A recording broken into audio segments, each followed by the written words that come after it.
another match point. Incredible third set here. They changed their strategy a little bit and they fought their way back in.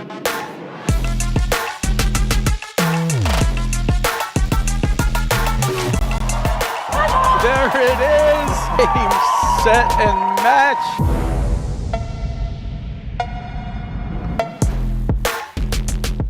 Hello, and welcome to the 2024-25 APTA Tour. We're live from the Weston Golf Club in Weston, Massachusetts, bringing you the 2025 Boston Open with live streaming brought to you by the APTA membership and our tour presenting sponsors, Volley and Corient. Tournament support has been provided by the following. Good afternoon, ladies and gentlemen. Welcome to the men's finals of the Boston Open. To my right, Jose Salazar and Regalado. To my left, Adam Morgan, Graham McNerney.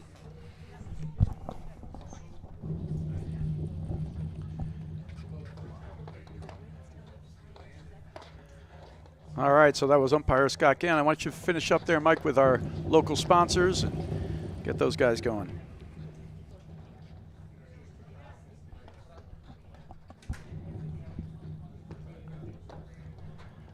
All right, so I'll jump right in with our local sponsors here. I think we lost Mike there, a little technical difficulty. So the tournament support has been provided by the local sponsors, platinum sponsors Pure Hockey and Weston Golf Club. Our gold sponsors, Bully Boy Distillers, Labor, and Worcester Air Conditioning. And our silver sponsors, Aureus Asset Management, Narragansett Beer, and Xenon Paddle. And special thanks to Rob Coster from Court Pro, who's helped the APTA for years by graciously moving umpire chairs around the East Coast for tour events. I'm Brad Easterbrook alongside Mike Raleigh, who is seemingly not there at this moment, so we'll try to work out some tech. Whoa, there he comes. He's back, baby. He's, So I'm Brad Easterbrook alongside Mike Raleigh, who was momentarily gone. Thank goodness you're back, Mike. Oh, all Brad, right. Thanks for picking up the slack there. I don't know what happened. Yeah, that's okay. Well, we got, like we said, Scott Shannon in the chair. We'll do real quickly the players on the court when we get out there, but they're kind of all just getting ready for maybe a photo opportunity, and they're kind of stripping down. It's a nice weather out here, about 35 degrees. It's a little cloudy now, so it should be a perfect day and a great final. I tell you, you've known Adam Morgan for years, Mike, and he and Graham McNerney, our 3 seeds, just played a heck of a semifinal match against Fraser and West, winning 7-5 in the third. One of the best matches I've seen all year, and the best match Adam Morgan play. And they're, of course, playing against Regalado and Salazar, our 1 seeds. So playing against and being around Adam Morgan for all these years, what can you tell me about his game? Well, I think there's very few guys that are better competitors than Adam. He will fight for every shot. Not every point, but every shot within the points. Yeah. Yeah. Rarely makes a poor decision. So any kind of mistakes that are not their execution. They're not decision based. Yeah. And so I think they know what they're going to get from Adam. He's an absolute beast on the court. And from what you said, he played one of the best matches in that semifinal there. All right, so here we go real quickly on the court there. We got Jose Salazar getting ready to serve. His partner at the net, Regalado. On the top of your screen, Adam Morgan hitting that forehand. And in the back, in the white top, the back right of your screen is Graham McNerney. So we're underway, and first point goes to Salazar and Regalado. So, Brad, this is a repeat from the first Grand Prix final. These 2 teams played in Chicago. Yeah, and in that one there, Regalado and Salazar, they've just been kind of running through everybody all year long. And today they've basically went, I think, 6-0, 6-0, 6-0, 6-1, 6-0, 6-2, and 6-0, 6-3 in their matches to get here. So an incredible run even today. And they just present such a tough matchup for everybody because they don't miss. They play disciplined. They are, but they have offense and they can speed it up when they need to. They're good in transition. They're good in the back. So the real question is, how do you hurt these guys? And then you try to hurt them, and then you feel like, and they're getting it back, so you try to go for more, and that's when they've got you. You go for a little more, or you can wait forever, and they'll be happy to wait longer. Yeah. Well, in some respects, in the semifinal match, you were going through the scores. They, against Durant and Mitchell, they won 6-love in the first set, went down love 3 in the second, and then ripped off 6 games in a row. So in some respects, that was a 6-0 with a 6-0 match, right, with a little blip. Right. And one of the things about this Sunday final, too, is they just played a 3-hour and 25-minute match, Morgan and McNerney, with a lot of emotion in it. And, it was a lot of fight down the stretch. So they have to come back within that hour. The other guys, Regalado and Salazar, have been basically resting for 2.5 hours. They have to come back within the hour. Not an easy thing to do. Yeah, and you wonder, I was speaking with Guy Moore in the semifinals about, these players are in such good shape that, they don't break down physically usually, but being involved in a 3-hour, 25-minute match, is that mentally as taxing, as physically. So it'll be interesting to see how well McNerney and Adam Morgan hold in there.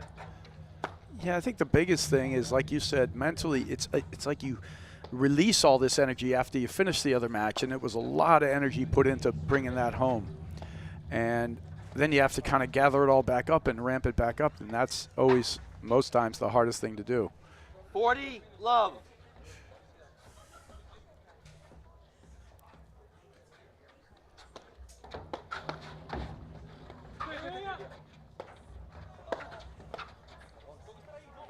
Yeah, and it'd be interested to see here if Morgan and McNerney in the backcourt in their quarterfinal match yesterday afternoon, they did some switching in the backcourt and got Morgan into the ad side, and it kind of changed the complexion of the match in a lot of respects. It changed kind of the patterns of the overheads that Osis Koenig and Humphreys were hitting.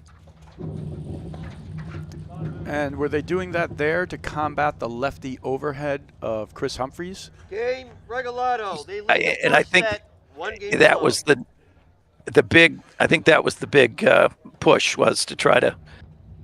Not that Adam was struggling handling that ball, but it just. I think it just gave them a different look, and I don't know. They fought off 5 set points in the first set, and then kind of once that train got rolling, it was tough to stop them. They went 6-2 in the second. Yeah, they've had a great tournament. And they did the same thing against Frazier and West, switched in the backcourt where Adam Morgan would end up into the ad court and defending from that side. Now, Frazier West is also a team with a righty and a lefty. So today they're playing 2 righties here in the final. We'll see if that'll actually come into play at all. All right, so once again, really quickly, we got Jose Salazar, top left of your screen, top right of your screen is Alvi Regalado getting beat in there, 15 which you won't see love. that often, but one of the best net players in the entire country is Graham McNerney, who is serving right now. And his ability to cut the ball into the screens, use waterfalls, change paces is really, I would say, top 3 or 4 in the game without a doubt. And I urge anybody that's home, sitting on their couch to watch him as the point is played when they're at the net, just how well he's recognizing the drive coming or a lob coming, and in his adjustments, with proximity to the net. To your point, I think he's top 2 or 3 in the country, and his ability to anticipate and see the ball and make plays up at the net.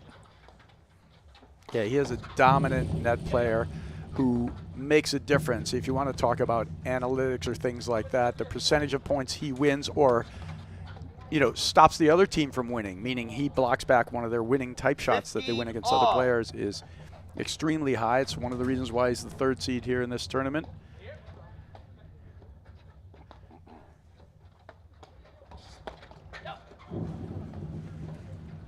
$30-15. You know, and looking at the results of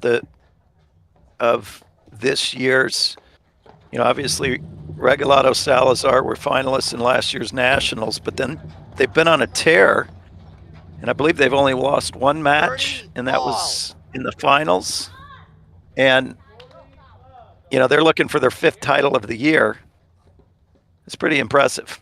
Yeah, it's extremely impressive. It's been a dominant performance this season for those guys. 30. The only 40. loss they had was to, you know, Broderick and Christian, who were able to create a pace that actually, you know, created some frustration and place their lobs and kind of pick away at them to the point where, you know, Regalado and Salazar actually showed a little frustration. And normally it's always been the other way.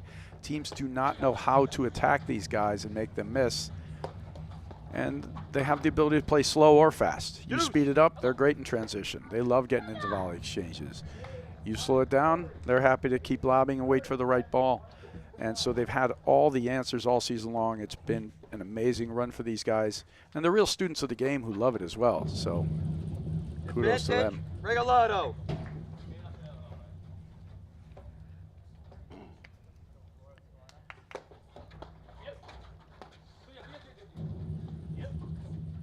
Yeah, I was watching some of the in-between matches, some of the production that has been done about the players, and Regalado said that he started playing in 2022. You know, I wanted to call BS on that, and I'm like, it's, but this is really their third year? Yes, and not even really. I mean, you know, he started playing then, but the ascension has been amazing.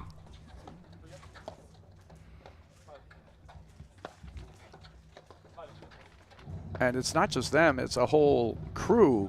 They're sort of like the Spanish Armada that's coming in here. You got Enrique, part of the Andrade. You got another up-and-coming player I saw on Long Island today, Gonzalo Garcia Nieto. There's a bunch of these guys, and they're all so talented. And they're learning the game fast. it is an I'd like to know what their diet is. You know what? Who's coaching these guys up? You think it's? I'm just going to go with tapas and sherry. You know, since we'll go full Spanish on that. But you know, I don't know. But I'll ask him in the changeover sometime.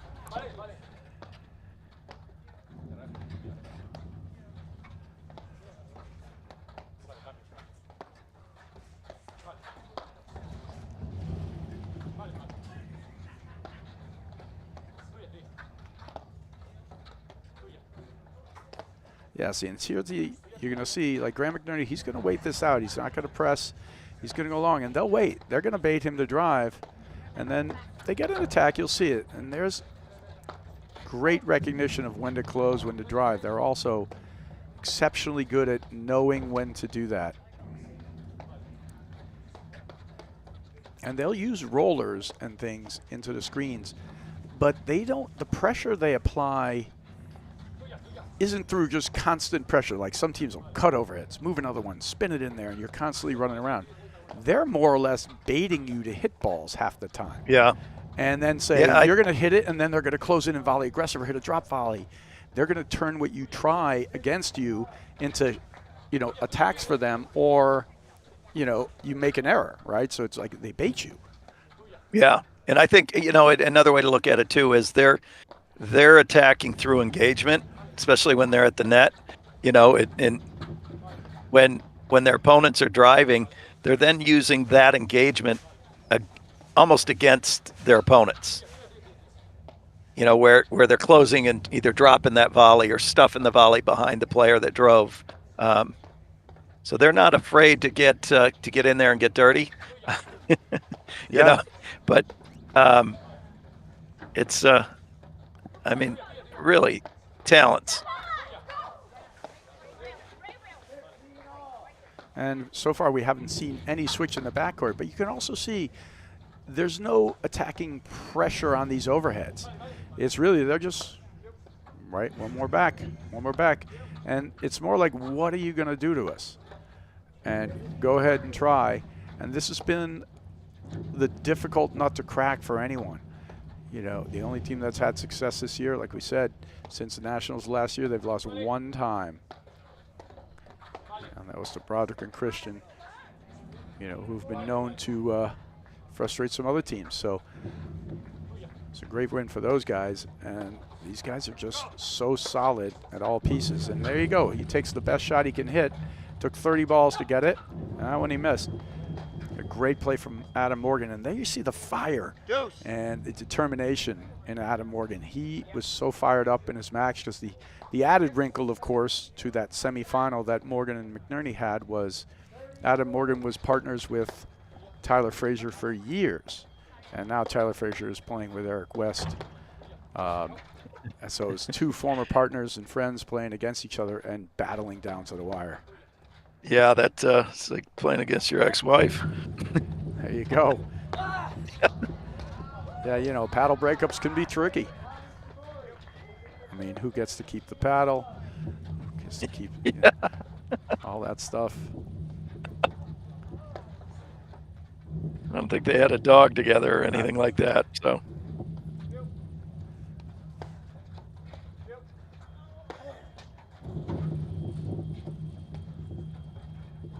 See, both teams are playing slower. I hope they realize there is an incoming storm front.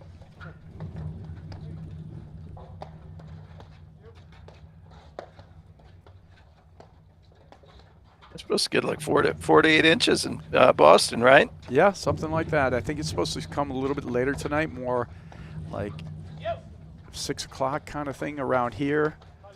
It's going to be creeping up the coast a little, but definitely a little winter storm warning out here.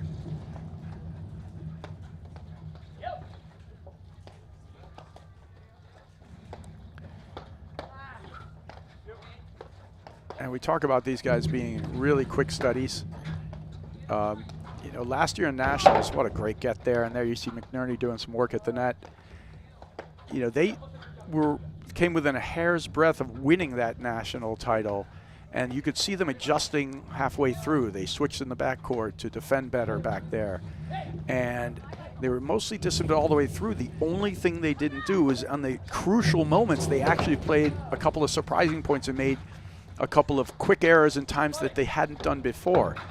And you can see this year they've come back just with incredible discipline. They know they were within one shot of winning a national championship, and really their first full year. They started that last year, you know, Salazar and Regalado, and of course they have their team name on the back of their jerseys. You'll see it here. It's called Regalado. They kind of combine their two names. You know, they started that year not even being able to get into Grand Prix tournaments, right? They had to play the open events, you know, that are more designed for people without ranking points and a little bit higher PTI. And they won their first one, got into the draws, and basically, you know, that was the start of it, and all the way to the national final. You know, so they learn. Yeah, that is crazy that they started the season, you know, basically relegated to the second-tier tournament, and they finished the year in the finals of the Nationals.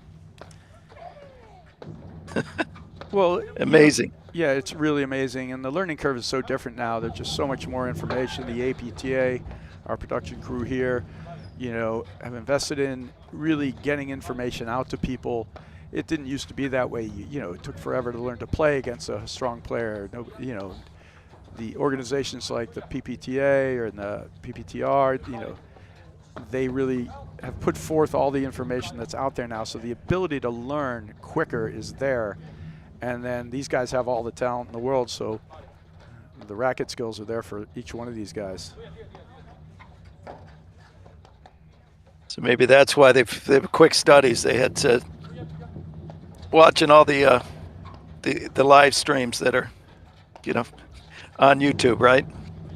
That certainly helps.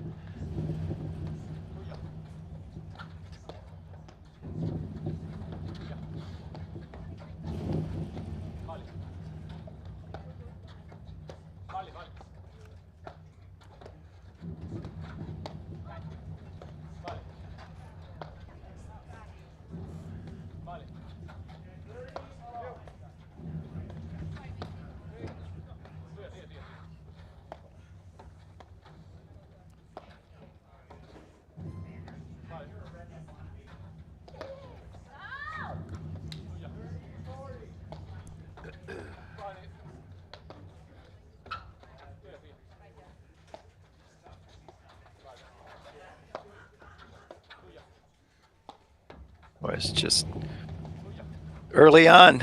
Both teams are not willing to budge, are they? Nope, this is where we're going to do the testing grounds here. And like we said, you know, Graham McNerney will wait out anyone. Nobody forces Graham to play at a different pace that he doesn't want to play at. This is the move he wants to make. What great hands there from Regalado. He's a beast. And great move there from McNerney. Off just like a basic ball, but it's the surprising shot. And then you see the flurry of action there. Salazar. But I expect we're going to see a lot more of that. It's a completely different tempo than what was in the semifinals and for both of these teams.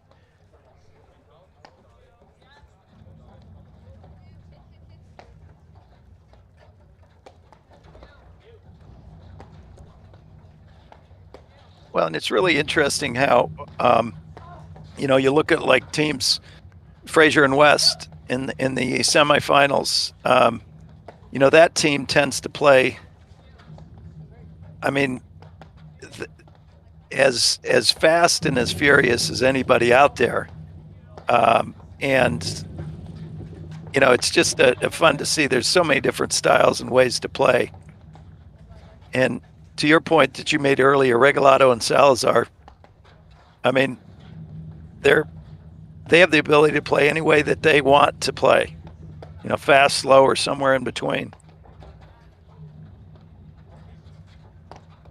Yeah, Eric West in that semifinal against McNerney Morgan played one of the best sets. That first set, West and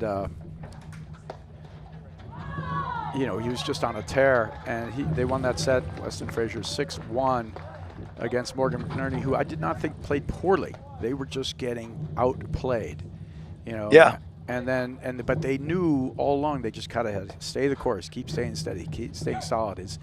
His level cannot stay this way the entire time, all right? And they were able to fight back and get it 7-5 in the third. It was, you know, magnificent match. But that first set from Eric West was fast, furious, and shot making was, you know, some of the best I've seen.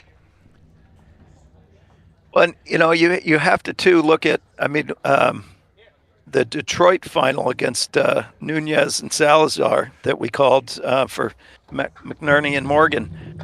You know, they lose that first set 6-1, and you know they come back and win it in 3 sets, and you know it's an amazing thing how they have very short memories, and they're like, all right, that's only 1 set. We're gonna now, you know, we're gonna battle, and kudos to them to be able to have that mental fortitude to very short memories. And it's also trusting in their own process, right? They know that everything's going to come back towards where they are. And quite frankly, if Eric West played the same set and beat him 6-1 again, I think they would have been like, you know, today was his day, and that's okay. Right. And that's a great way to look at it, because sometimes that's exactly how it is, right?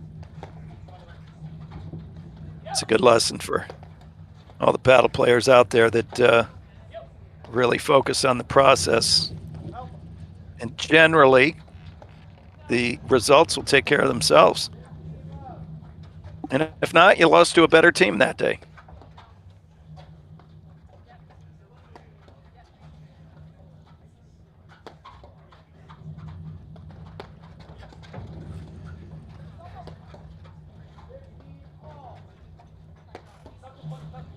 That's good use of a third panel smash there. His variety is perfect.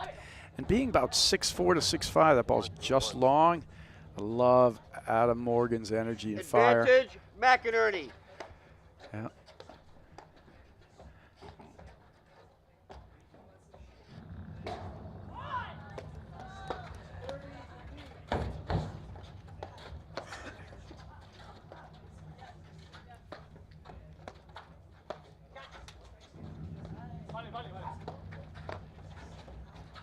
Salazar and Regalado, when they're at the net as well, and we talked about their engagement, you know, when they are at the net, sometimes it seems almost as if, you know, they don't fear the drive and they thrive on that engagement of the backcourt team.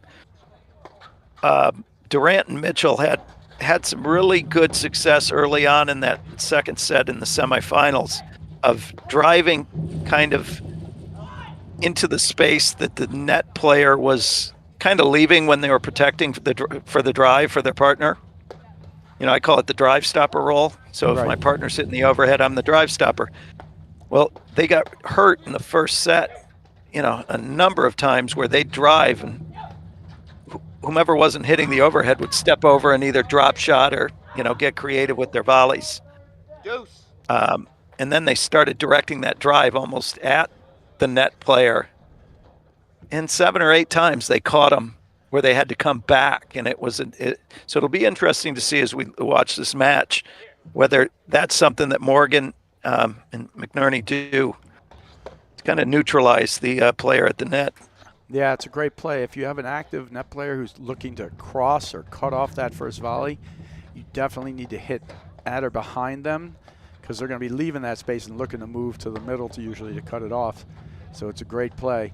Yeah, and they stand, you know, a little bit sort of in between, and they have such a range, sort of Regalado and Salazar, that they don't get fully all the way over there. Kind of almost stand in the middle of the box. I also think it's really useful to kind of hit a good deep cross-court lob in between them to sort of push them back and then create a little more seams. And then, like you said, when you get the drive opportunities, you got to mix in those ones that are going not to the open space, but actually the space they're in, because they're going to try to leave that space and look for the Right. cutoff, which is the more common play, right?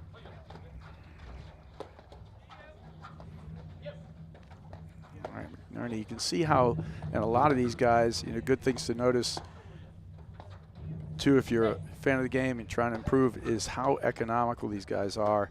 You see McNerney hit the over, he just sets his paddle up from that same position, then he can push it, he can cut it. All right.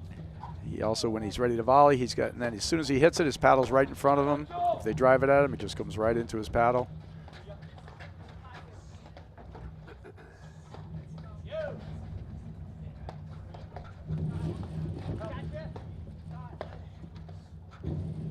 Great lob.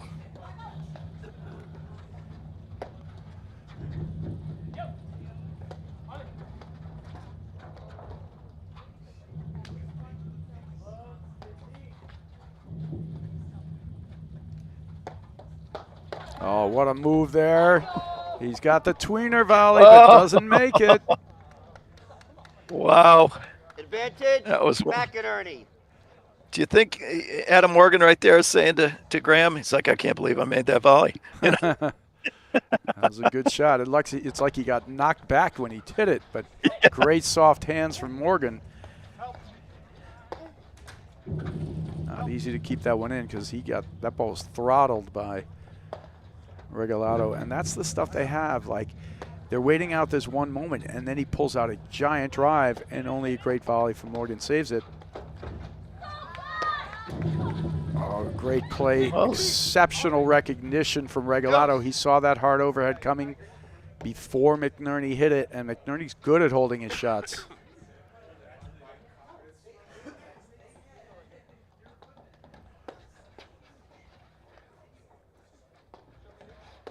I think Salazar needs to take a lesson on that tweener half volley from Zabori, right? Yeah, she is the queen, no question. And of course, there on our other APTA YouTube channel is the women's final going on, where those guys have split sets, and it is 3-2 for Hanish and Zabori against Burish and Elliott.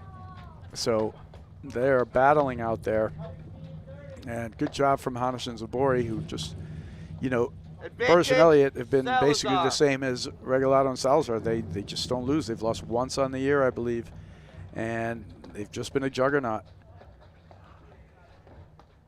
And Hanish and Zabori have had a terrific year. They've just coming in second to Burish and Elliott quite a few times.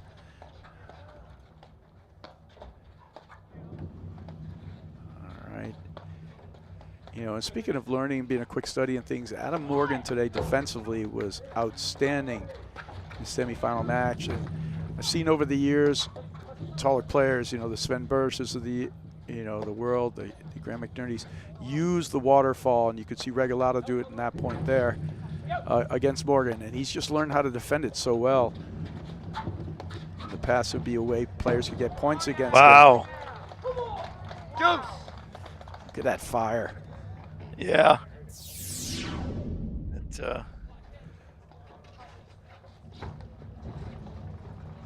fist pump. That's a good fist bump. Now you're going to see a lot of hand signals from McNerney and Morgan. You see them put their hands behind them. They tell him if they're going to move, they're going to stay, where he's going to go, and also where the serve wants to be.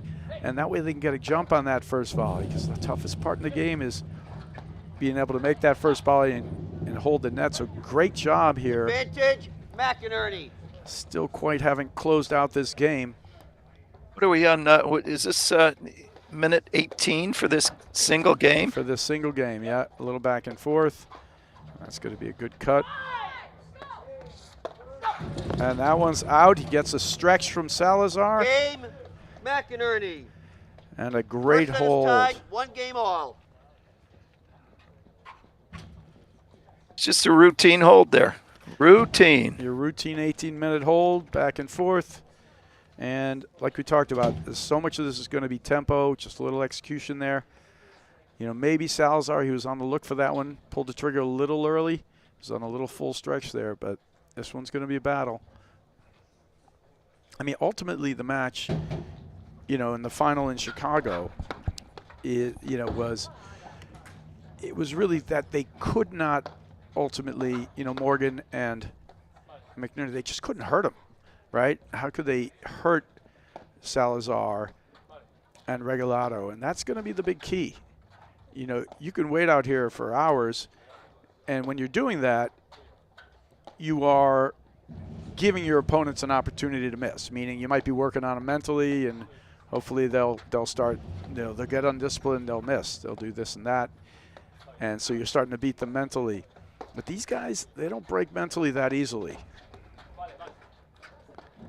Yeah, I mean, what we've seen frustration one time, and that was during that Christian Broderick match where they lost. And the only time I've seen them since Nationals last year where they, you know, had anything but a positive, I mean, any sort of negative emotion.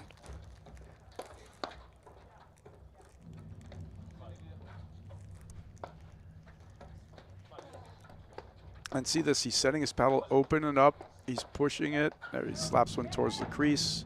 So you can get one in there, but.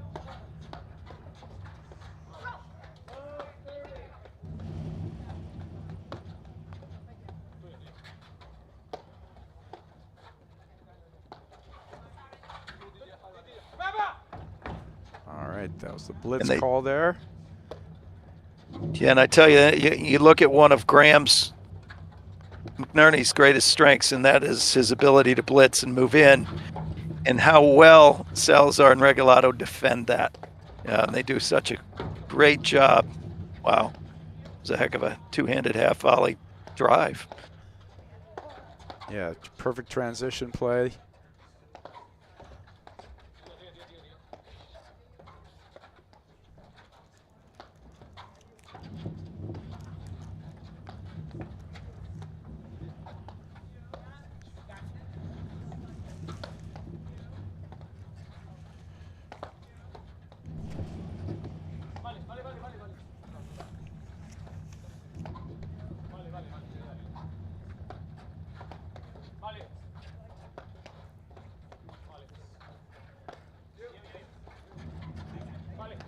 So, Brad, what is this, the third Grand Prix of the year? We got one more coming up. One more to go. Short Hills? Short Hills in terms of the Grand Prix, and we're marching right to Nationals. Boston, to me, Mike, you know, feels like the start. Everybody really ramping it up towards the march towards Nationals. We got another 5 events after this one, you know, with Ridgewood Classic next year and Birchwood Open, then the last Grand Prix of Short Hills and Steel City in Indianapolis, and then on our way to Nationals, which they're doing a different format this year, which is going to be fantastic, where they're going to be playing Thursday through Saturday, and it's going to end on a Saturday night with basically a Saturday night party. You know, I expect it to be nothing but a spectacular event in Philadelphia. Bruce Redpath and his crew have been working on pulling out all the stops, and in fact, Bruce Redpath, you know, who used to play for many, many years with Larry Hyde from the Philly area. Ooh, Leaping slap look. shot forehand there. 30-15. You know, he's been traveling to many tour sites, picking out what he thinks is best, what works well. So we're looking forward to a great national there.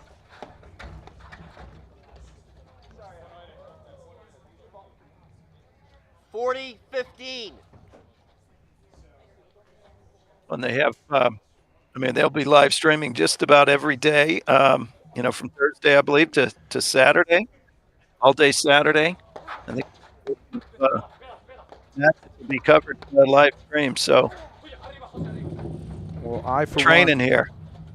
will be tuning into any of your live streams, Mr. Golden Tones.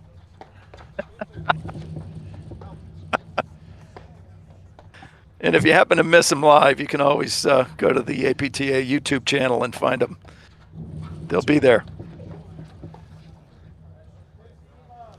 40-30. All right, so a couple quick little errors there after being up 40 love. And you notice, you know, Adam Morgan here, he's got that fire, and you see the fist pumps, and I was going to say, he hasn't been doing this right here. You know, he's been sort of buying it to just play these solid points long enough.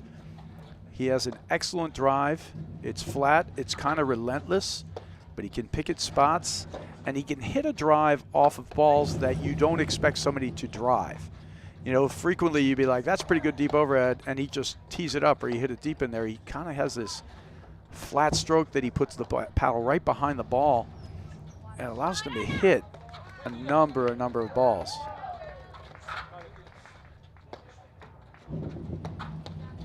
Oh, what hands there. That's perfectly placed. He catches Salazar off the net there, cheating, and that's where you were talking about before, how you got to hit it behind him because they kind of hang in the center a bit. Yeah, and they're always looking to help towards the center. And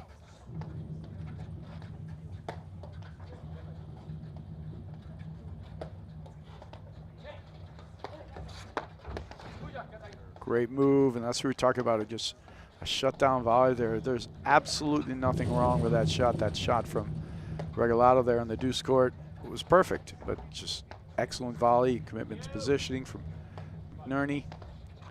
Sends it right back.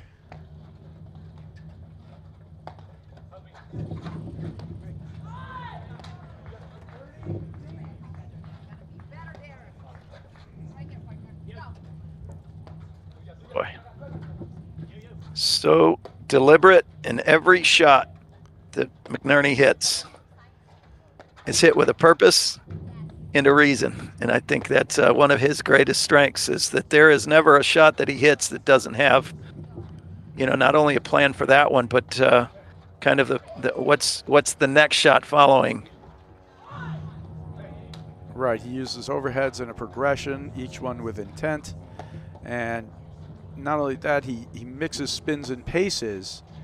So, and he does it all from a position where he kind of freezes you for a half second.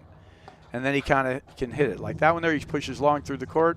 Here he goes for a last one there. He spiked one hard into the side. That time he goes soft.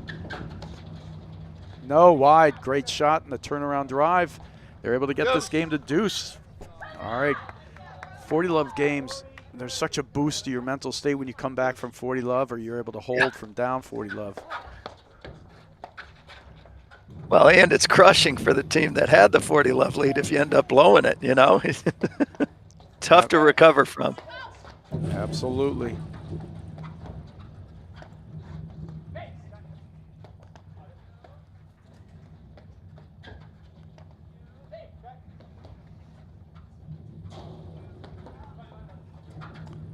Yeah, pretty much. Ooh. If you play a match and you've lost and you had a game at 40 love, invariably the first sentence when you're done was, we had them down 40 love in that game, right?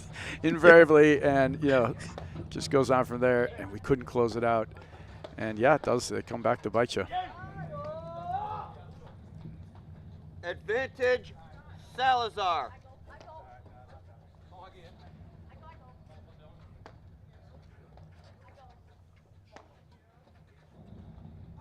Boy, it is locked up at 3-all in the third set over there in the women's final. Is that correct? It is. Yeah, they are really doing battle, doing a great job. And I think, it's interesting how the teams, those two teams, Hana Zabori and, Burchinelli have sort of traded places. A couple of years ago, it was Hana Zabori winning multiple a couple nationals in a row, undefeated on the year. They were beating Burchinelli, and then Burchinelli figured out, kind of cracked the code of what they wanted to try and do. And from that point forward, the next couple of years, it's been, Burchinelli and Hana Zabori, of course, are, multiple national champions, but they've been trying to figure out the way now to get after Burchinelli. So great job by them. This one's battle out there. Is this the fourth time that they played this year? And they're 0 for so far this year? They're an 0 for so far this year, yes. And and they're playing against each other because those teams are, seeded 1 and 2 for a reason. Oh, what a move.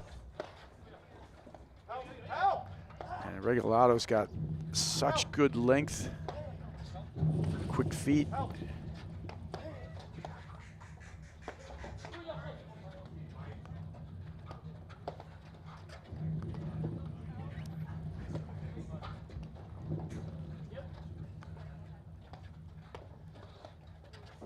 Hey, Brad, did you pack a lunch by chance? Because we're in the third game here, and it could be a while, is what you're saying. I should have packed lunch if I didn't. Yes. You might be right. I might have to pack dinner at this point anyway. And what a shot from McNerney there.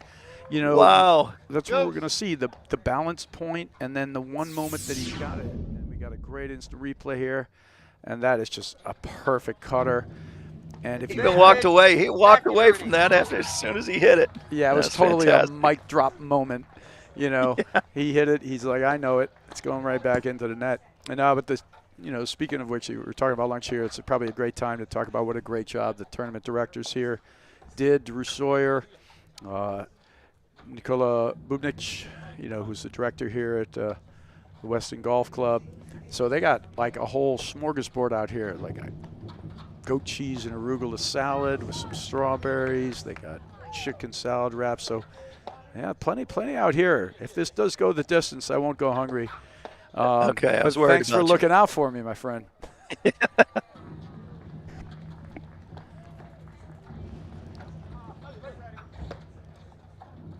the big heavy cutter, and you don't see a lot of that from them. They'll intersperse an occasional attack. You will see this waterfall action, but you won't see them hit a lot of cut or spin overs. They might go rollers to the crease here and there. But most of their net game is designed around, like you talked about, almost creating the engagement. And that time, that engagement was way too much. McNerney. Yes. They lead the first set 2-1. So there's a huge comeback from 40 love down for McNerney and Morgan. See if they can build on that.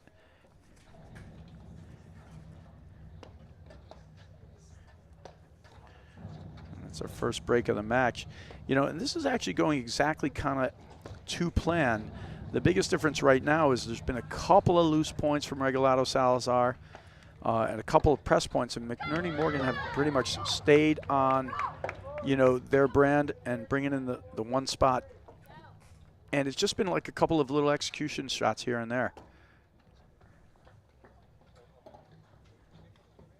Again, 2-1. And we've been calling this match for 40-plus minutes. It's amazing stuff. Yeah, 40 minutes, 2-1. Yeah, my list goes 40 minutes, 2-1. Storm coming in, 2.5-hour drive through the storm. There you go, right. It's a little more on my list, but right. Somebody let these guys know. Yeah, but we expect this to be a battle. And as we said, Morgan and McNerney, you were talking about, these guys are all super fit, so it's not a question of fitness. But the energy, if this thing does continue on at this path, we're looking at another 2.5 to 3 hour match. They just played a 3 hour and 25-minute match. That is just a lot of court time focusing from ball to ball.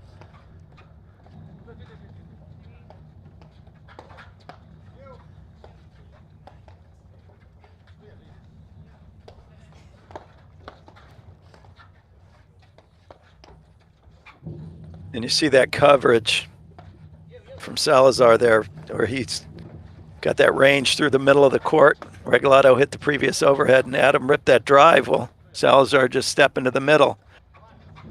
I think, as we've talked a number of times now, he's got to bring that drive every once in a while right back at the space that the volleyer is leaving. Oh.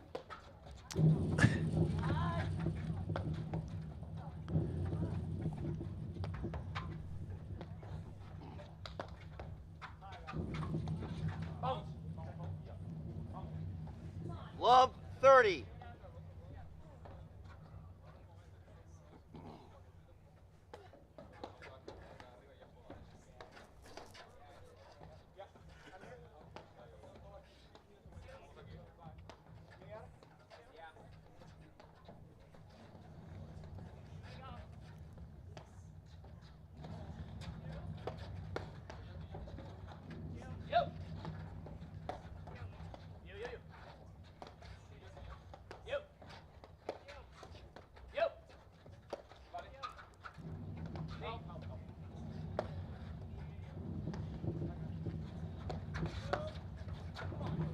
Oh, what a great move again.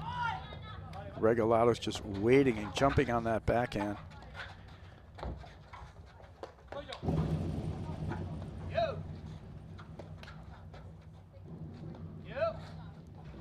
And in a McNerney's range there, we saw just how he was able to read the situation and make that little blitz to the net.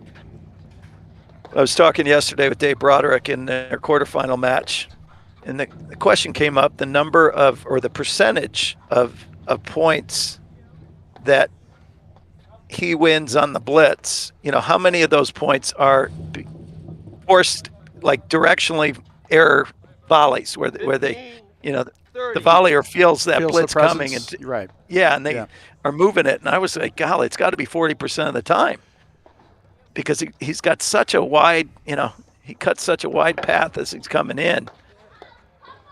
Well, the blitz play is integral to, you know, his game and what makes him such a good player. You know, his primary offense isn't to drive off the deck. It is some form of punch drivey off the deck with a blitz follow, right? Or even just pushing it at you like a baseball that he catches you a little off guard with, and then he blitzes behind it.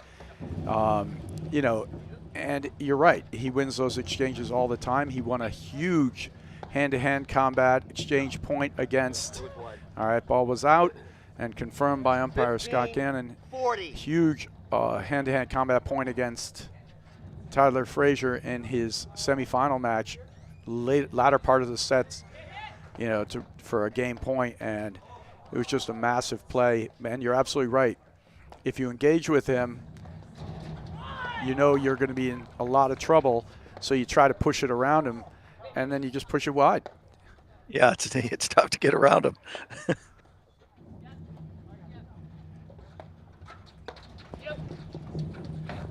And there's the hit down the line again.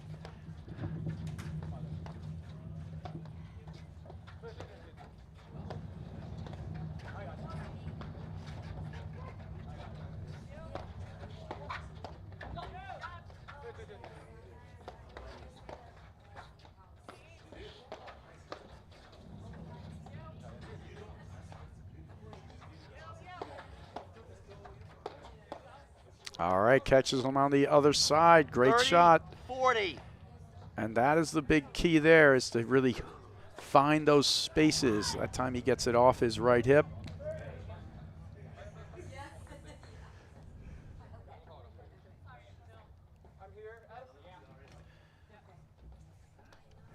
And you're going to hear that sentence all the time right before Adam Morgan serves. Graham McNerney could go, I'm here, you're there. That means he's serving here, and he's not looking to poach, or he is looking to cross.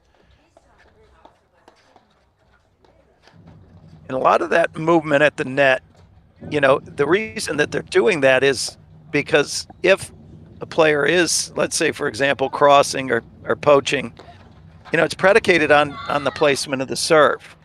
So, you know, if Graham does plan to move, he's letting Adam know that, hey, I might be moving here. You better serve to a specific location.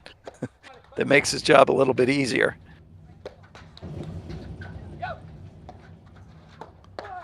Nice job by Morgan cutting off that volley.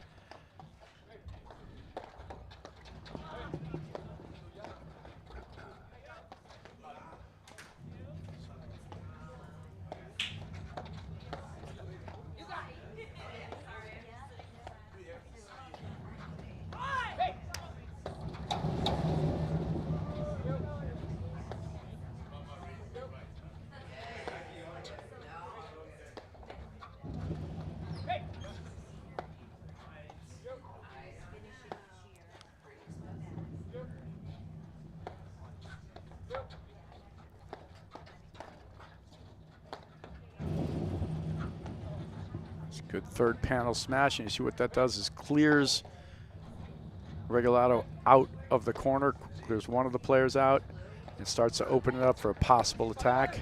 These guys are so quick to recover.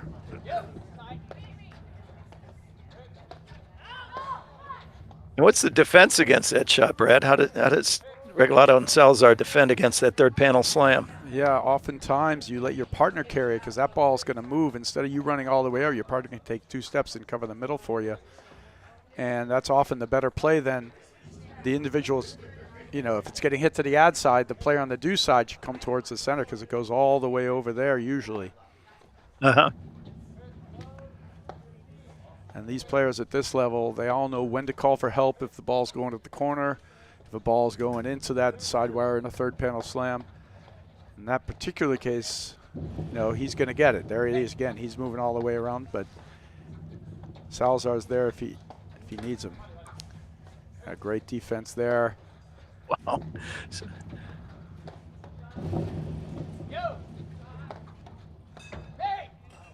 And this is sort of the whole, in a nutshell, like part of the game.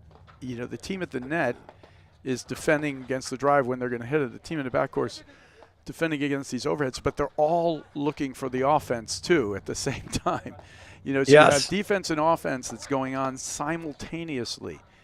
And the quality of the shot you hit before it sort of tends to lend you to know which one you're on, you know. And these guys have all sort of mastered it. Oh, that's such a good ball. He doesn't crush it either. He takes the pace off, but he takes it at a high contact point. Regalado, Salazar. 3/4 pace at the feet. Tied, 2 games all. And a great break back. Yeah, we're basically close to an hour into this match at 2-all. And I got Genius Chizukwe in the background here, former director of Weston Golf Course, laughing at us, basically, you know, saying, hey, I can go home whenever I want. I got B. Lopez, Love 15. girlfriend of Regalado, and semifinalist here, also in the house. B, can you tell him to, you know, speed it up a little? She's like, she also wants to go home. 30. Yeah.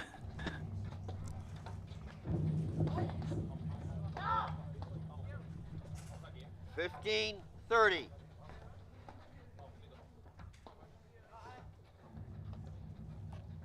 And back to your earlier point about you know, the offense, defense, and you know, for some players out there, it's hard to wrap their brain around the idea that it's a defensive based game first, with brief moments of offense.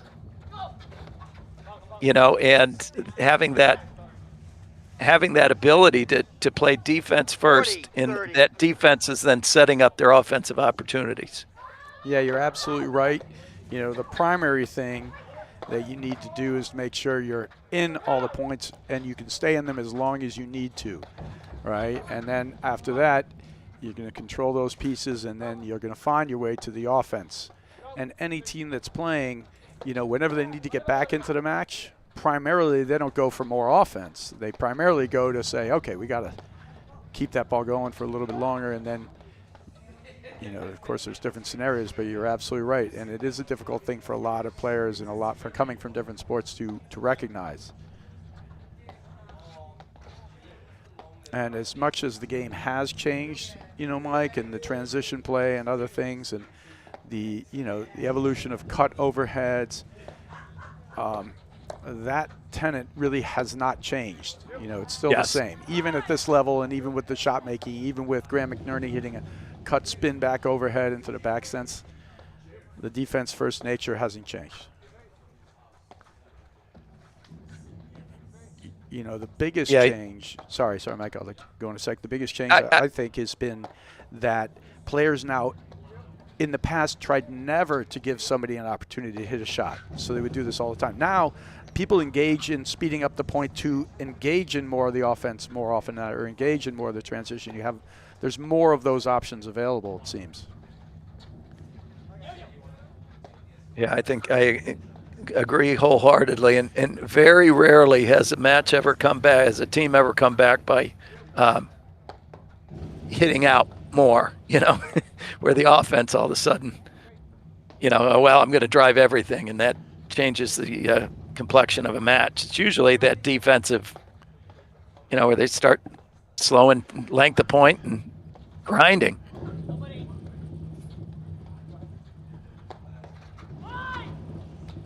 That's a great dig there from Regalado. Beautifully done. You can see him. He's standing, and then he's ready to move in a heartbeat. And looking for the attack.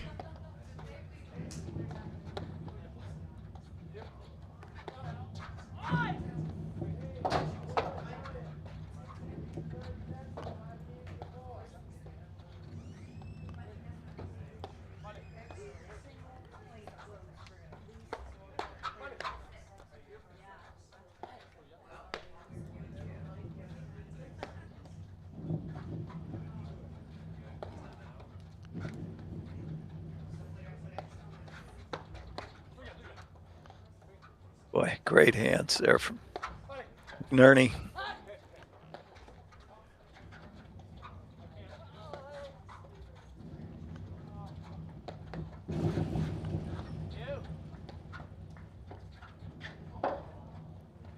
That's a terrific waterfall there. The waterfall right into the neck, is that right? Yep, it's a perfect shot.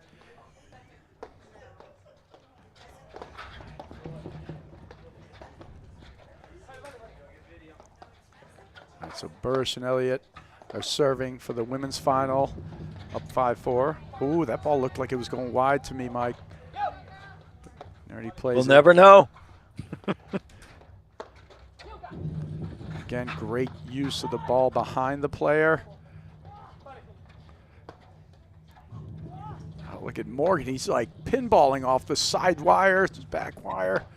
They are working it. Third panel smash played by the deuce court player. Just like we talked about.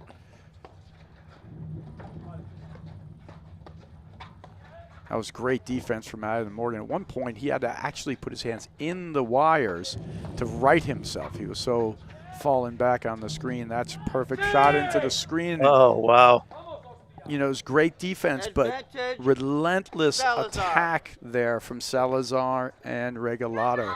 Finished with a nick in the crease. Great shot. How many times do you think Regalado Salazar actually won that point? You know, it seemed to me like there were 3 or 4 times that there's some great defense from Morgan. Oh, great eye there from Adam Morgan. He sees it could be, just drifts a little wide. And that was set up by a beautiful cross-court attack from Morgan.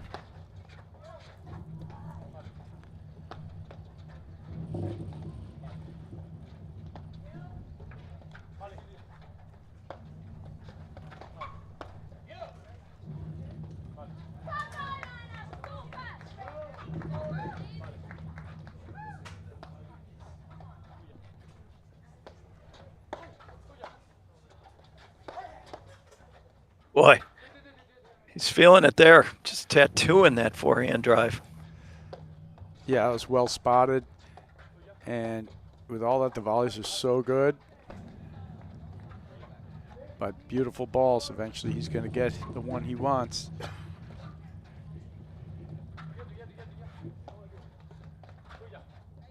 Yeah, and we talked about the defensive nature of the game, Mike. You know, the other nature is, too, you got to remember, you're not hitting a shot.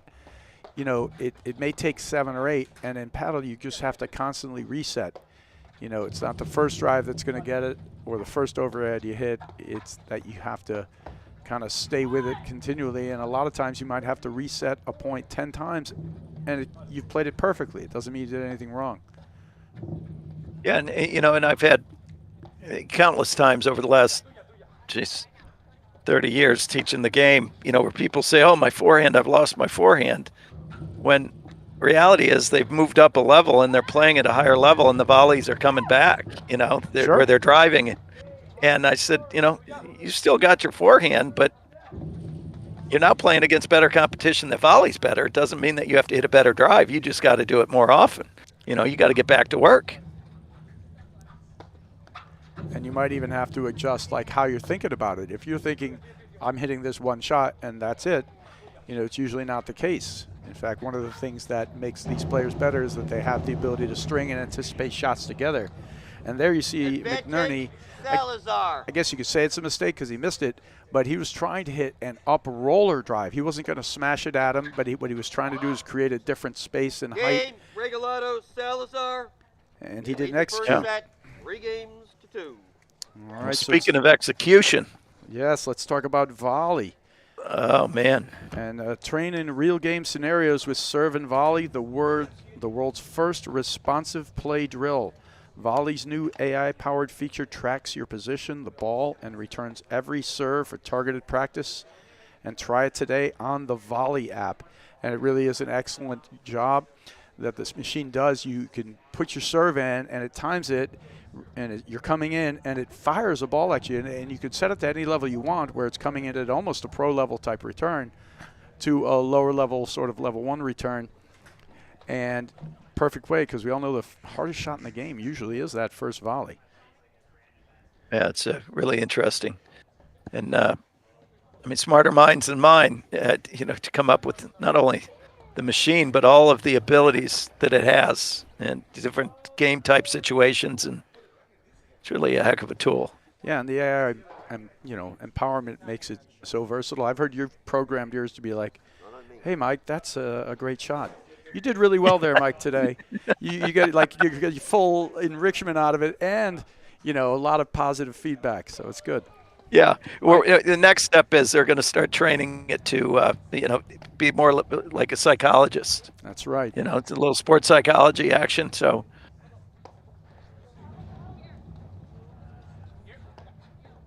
All right. So 3-2 Regalado Salazar. That's Graham McNerney serving. Jose Salazar returning with his partner Alvi Regalado and Adam Morgan here. So it's a great matchup. And again, I'm Brad Easterbrook with Mike Raleigh here, the Boston Open. So like you said, Mike, we got a lot more live streaming coming. Ridgewood Classic after this, and then it's really the March to Nationals.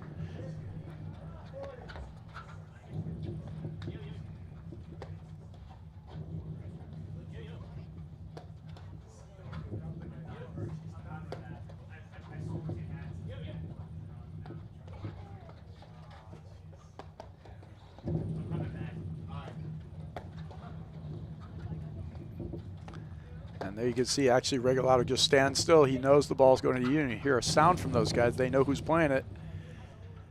Great there shot from Morgan. And good recognition. He knew he flew it off the side wire a little too high, so he knew the drive's coming. He went straight back. So even if Salazar makes that drive, he's still in the point. He's going to play it off the back screen. That's right. And that's one of the kind of another tenet, too. You don't generally want to put all your eggs in one basket, like play a lot of all or nothing shots. You play a shot, and it doesn't have to be, you know, hit or miss. Like you can move into a position where you can still get the next ball. That's a great dig there. Oh, just masterful hold from McNerney. He's showing the drop shot. And here we got a great replay. Thanks, Jake. He's showing the drop shot. And then as he bites forward, he just squeezes the paddle and pushes by him on an angle. And One of the best in the country at that. 30-15.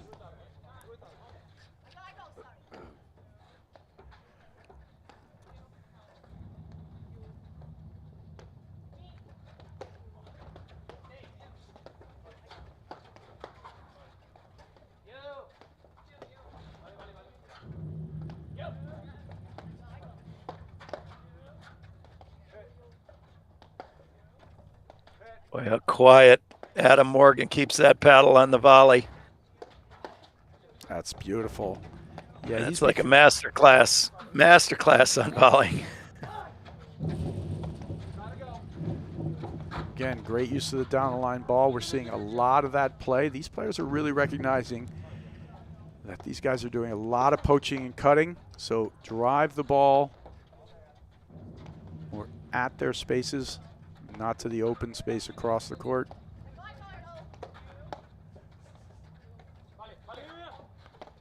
And we're not coaching, and we're not saying that that should be the go-to spot, right? We're saying when 30 all. you're faced with an opponent that's always cutting across and cutting that drive off, when you are hitting to the player off the net, we got to keep them honest by going, to the space that they're leaving. Absolutely, yeah. Everything is situational and and that's one of the unique things about the game too. Every match you play is just its own individual match, and you're just playing the people across the court from you. I find that for many club players, they think, how's your match? How do you play today? Well, I won. I was great. Winning or losing doesn't necessarily mean you played great or not great, right? It's about what you were able to execute and how it went. You can lose a match and actually play much better, but each individual match presents its own, set of circumstances, your opponent's strengths and weaknesses, and one of the parts of the game is understanding all that.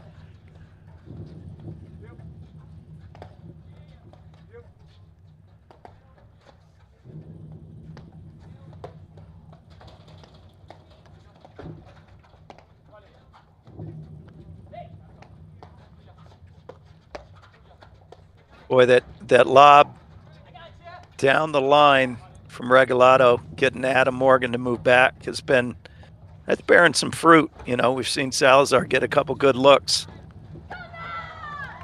And when he's able to do it, it's a tough spot to find another place because Regalado's moving up and cutting it off. Wow, great move here. And you see McNerney starting to go to work. Once he's able to create some of that movement, he usually can follow it up with shots that continue to do that. And now we're back to square one again. So that's, in a nutshell, paddle. And that third panel smash is working great because he keeps catching Regalado. Oh. Morgan just bailed him out there. So good. Look at this work.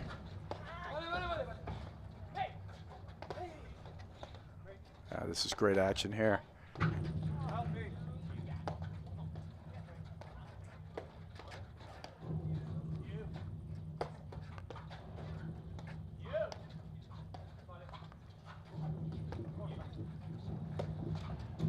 See, I love that overhead right there.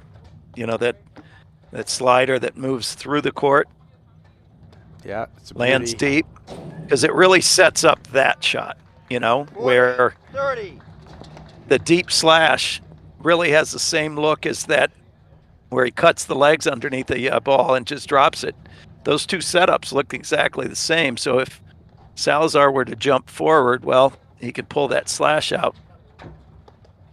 I don't think you can play a much better overhead point than that from McNerney.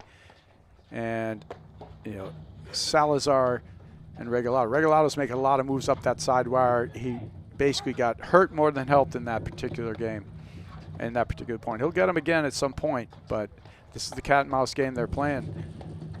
You see Regalado ready to make a move up the side wire, the down up overhead. McNerney's waterfall is pretty darn good. That's a great setup, and there's a spot where the player cuts across, right? Maybe he should have hit it behind him. A lot of it's still just a guessing game. He was trying it there.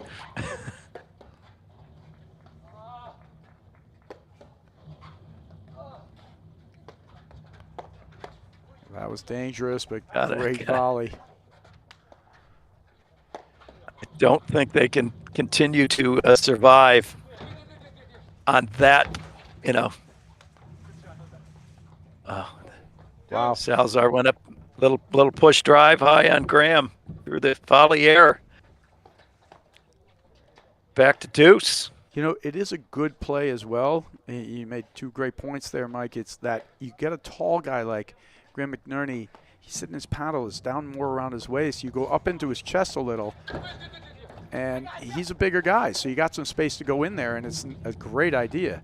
Not easy to get a volley here out of McNerney. Yeah.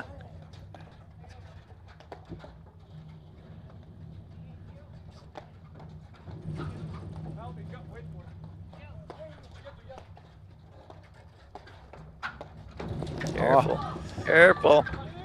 Yeah, no, he's been able to get that one on the side wire against Regalado, but not over here at Salazar. He's been sitting on it. In the last 3 or 4, he's tried to go in there. Salazar's made him pay.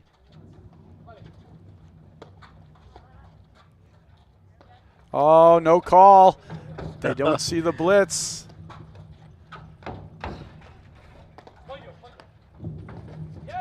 All right, look at that. You know, definite uptick in the action. McNerney is really starting to try to attack with the overheads, and he's creating so much movement back there, but the defense has been spectacular. We talked about this early. Their defense is so strong, Regalado and Salazar. That's the one right there that's killing them, actually. There.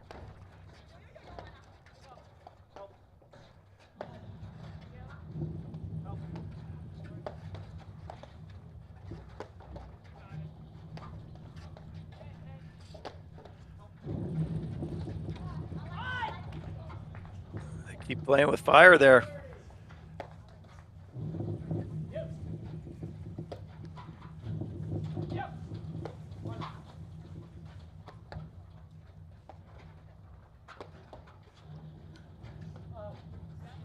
I mean, we're asking these guys, we were talking about speeding it up, but these guys are speeding it up here. It's just the defense is so good. Yeah. They're trying to attack at every opportunity here. They're just really, you know, they're doing everything.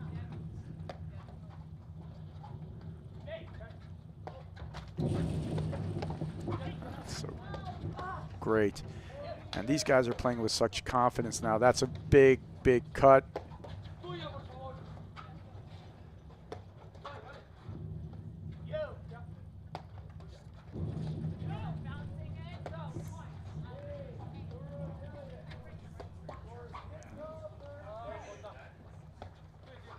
Boy, did I just hear 6-all, third set on the women's side. It is indeed. They were able to. They were down 5-4. Or, you know, Burst Elliott, and these guys are just battling over there, as are these guys here. And we got about 100 ball here point, but I would say 80% of these overheads have been attacking overheads from, you know, from McNerney. He's doing an amazing job moving these guys. It's just hard to, you know, hard to break them down. And they have the discipline to stay with it. And that said, they're still looking for drives. You can see, if you watch the grip of Salazar, if you just stare at him, look at how way he holds his paddle. Hold it there, then he goes right over to a semi-western, and then he goes right back. You know, that one he switches it down full semi-western. He's ready to hit at any moment.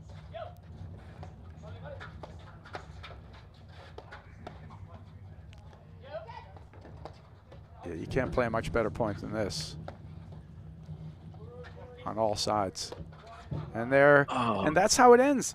I mean, yeah. Mike, what else are they going to do, right? You know, eventually you hit 1,000 attacking shots. Advantage, Regalado. It's hard to go 1,000 for 1,000.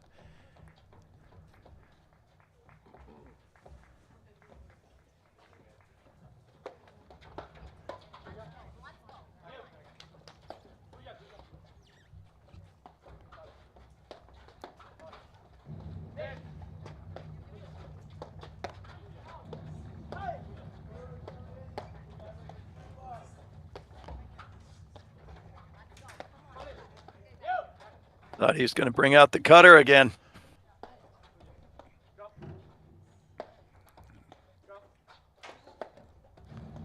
I mean, he might need a break. I mean, he must have hit 40 cutters in that last point. But, you know, again, sort of like a little bit of a broken record in the sense that we're talking about. Just they're so good defensively, and that is the basis of the game. And when you try, the more you attack, the more risk you sometimes expose yourself to as well. So it's kind of it can be a double-edged sword.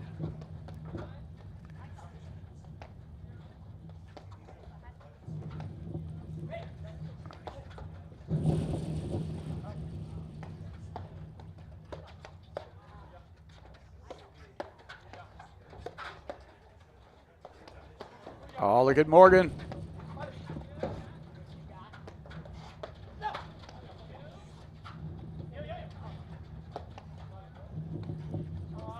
It's outstanding stuff here, Mike.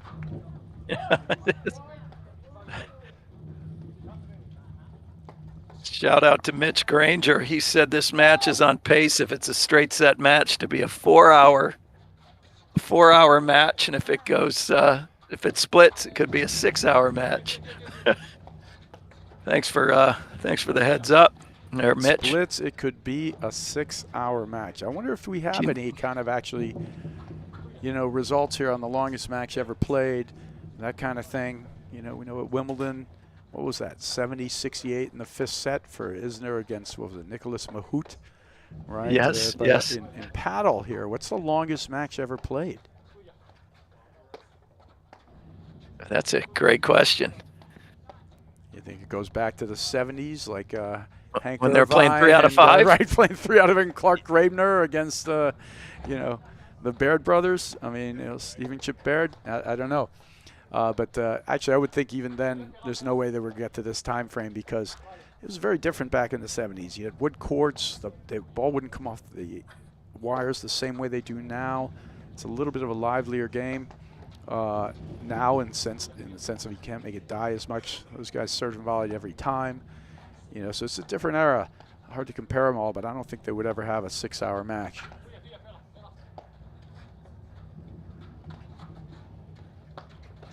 It's like running a. Ooh, go ahead there, Mike. Sorry. It's like running a marathon. You know, they're a marathon and a half. Game. Regalado, Salazar, they leave the first set 4-2. We do a ball change at 6.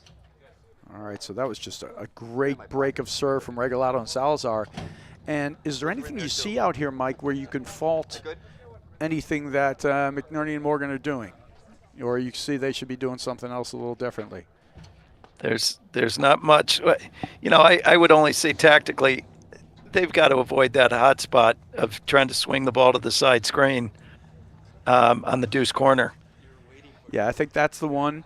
And even with that, I mean, I think they're playing a really, really good match. The level's just extraordinarily high from Salazar and Regalado. And it's not like Salazar and Regalado aren't pulling the trigger. I mean, in that 1 point alone, I think Salazar drove 10, 12 balls. Right? And right. He's sitting on it. He's looking for these opportunities. He just made them all. You know, how do you get, you know, where you get an error out of these guys? That's the thing. That's the trap they put you in. You say, okay, they're not going to miss. Well, I'll stay out here longer. They'll stay out here longer too.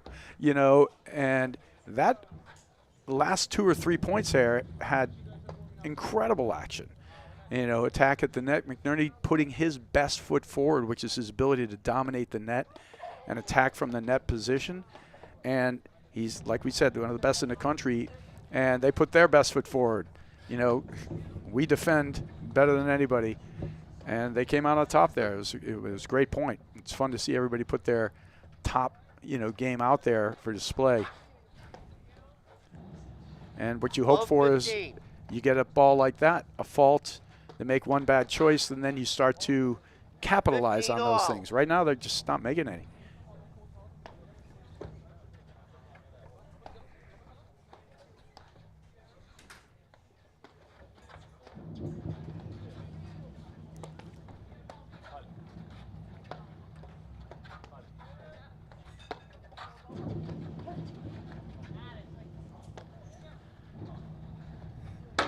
$30-15. And then here's where the danger lies.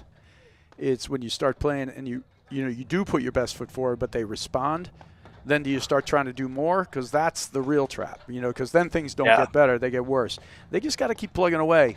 I don't know that, those balls were pressed or anything thereby, but the worst thing that could happen for McNerney and Morgan is that they start doing, trying to do more. I'm all for this not being a 6-hour match, but it Jake, our producer, is nodding his head up and down. I'm all for it too, Jake says. But that said, the worst thing they can do would be to start trying to press more, 40, right? 15. Or you just got to plug away and stay with your plan. This is really high quality stuff. It's I think that where it's like a boa constrictor, where they're not going to give you, they're going to continue to squeeze. That's right. And take every bit of air that they can 40, 30. That's what a constrictor out of their does. opponents. They don't crush you. People think you get crushed. What they're really doing is they're suffocating you. Every time a constrictor snake, you take a breath, when you exhale, it squeezes a little tighter, and then you take the next breath. And each time, that's what a constrictor snake does. People think you're getting Salazar, crushed. That's not how it leading the happens. first You're set, getting suffocated. 5 games to 2. And there's your Discovery Nature moment.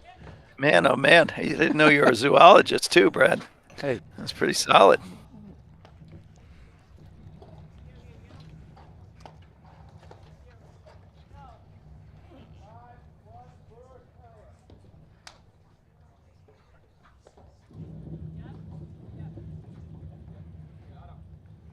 yeah, it's just really high quality play there from Regalado and Salazar. And that game felt a little pressed for McNerney and Morgan. Just a couple of quick errors. And like you said, this is where the trap is. You just got to keep plugging away what they're doing.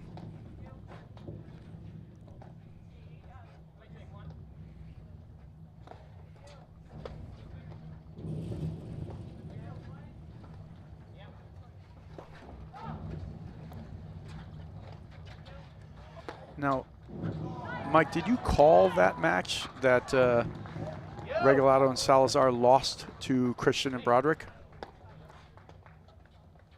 I can't remember if I did. I definitely watched it. Yeah, so you They're all watched running that one, together.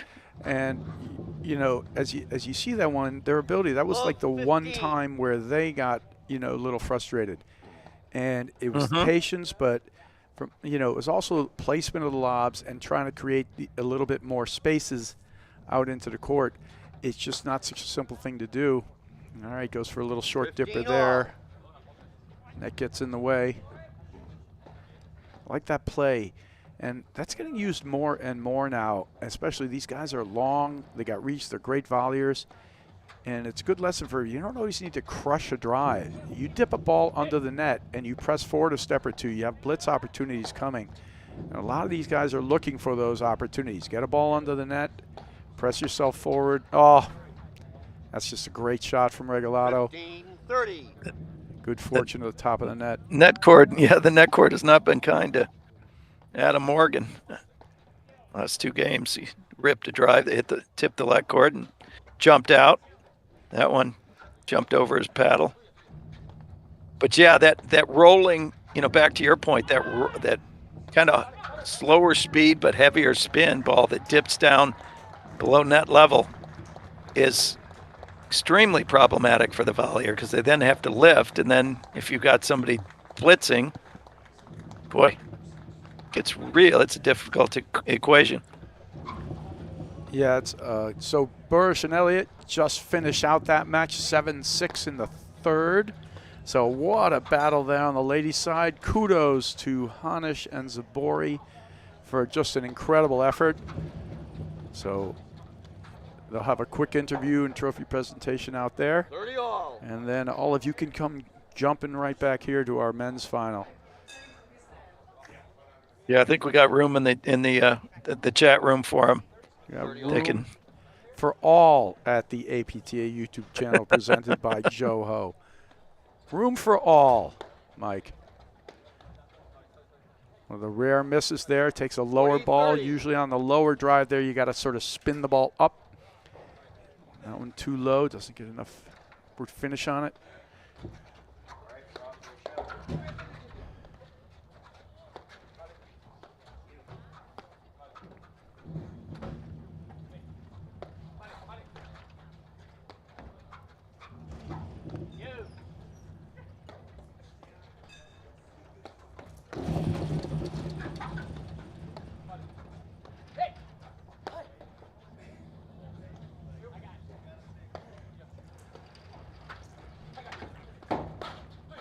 Great volley there from Morgan. Wow.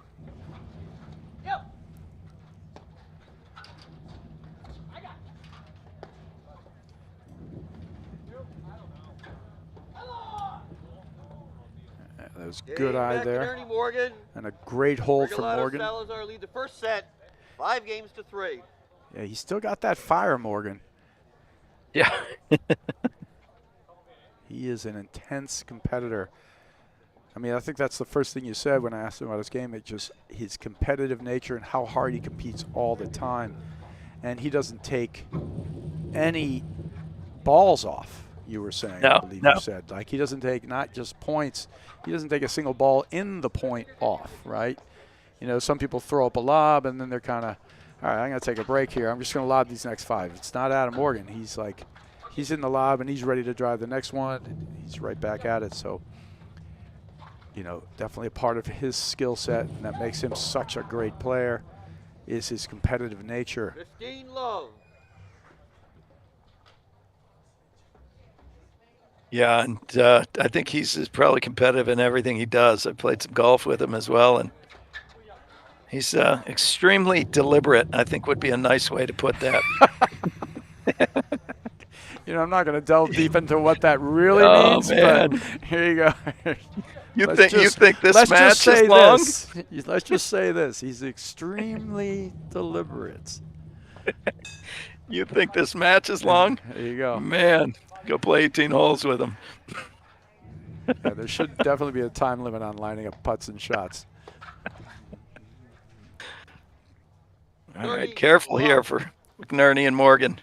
Yeah, well, there's certainly no room left here. Every game's a must-win game at this point. But like you said, so from that moment at 2-all, when, you know, there was 3-2 actually, you know, when McNerney was doing all that great work attacking at the over, it's almost like they broke a little something in there. You know, they broke a little something in McNerney and Morgan. And these last few games have gone a little quicker, for sure. Yes.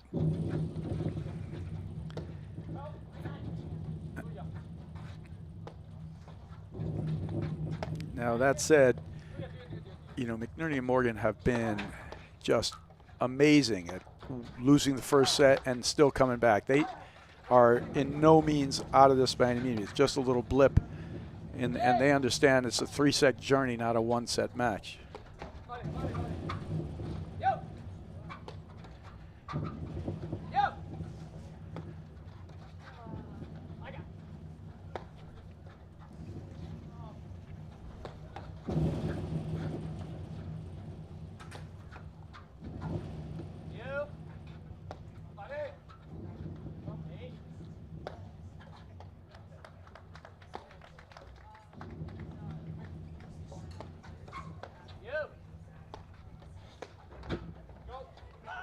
Oh, golly. Cord, and it's right in front of Morgan, but he's just getting a little flummoxed with it, and he was a little off-footed there. His balance was a little back.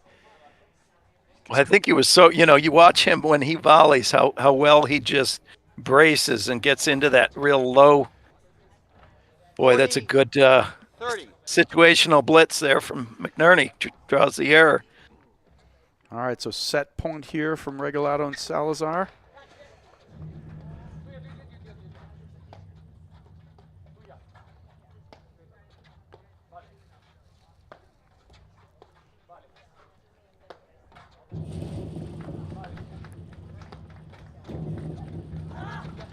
Oh, man, spins around the opposite side to hit a backhand. Just talk about competitive nature. That was not easy to come up with.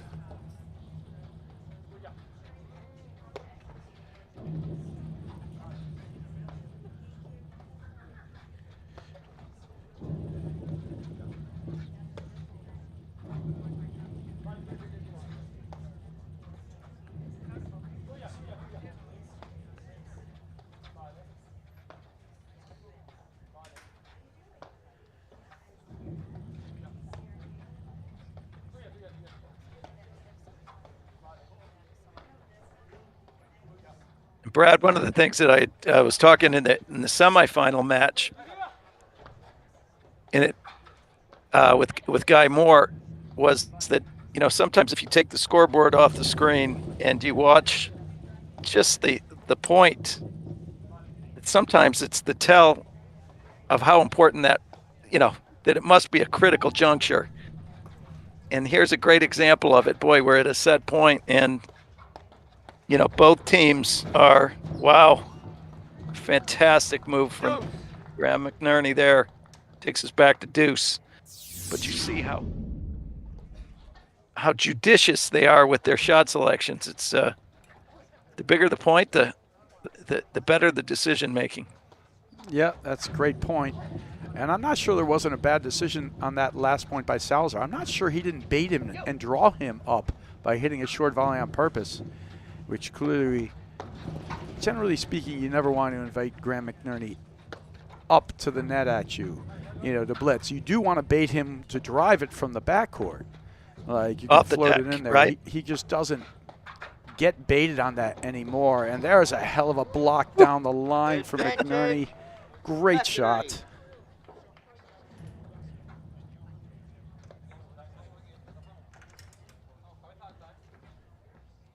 Yeah, if you're just joining us, coming over from the women's final, we've got Regalado Salazar up 5-3, now up 5-4 against McNerney and Morgan. Salazar lead the first set, 5-4.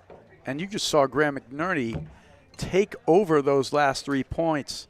3 blitz plays or 3 forward attacks, and one surprising block down the line, another blitz there, and instantly they went from 2 set points up to dead even in this match now for McNerney and Morgan. They just got to hold here, get it to 5-all.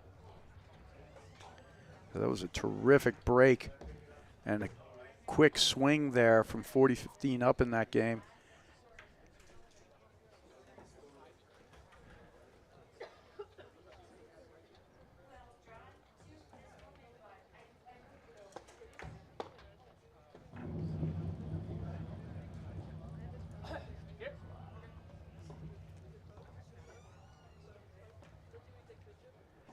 And this is sort of exactly where we were before when McNerney was serving, where Regalado and Salazar were able to sort of pull away.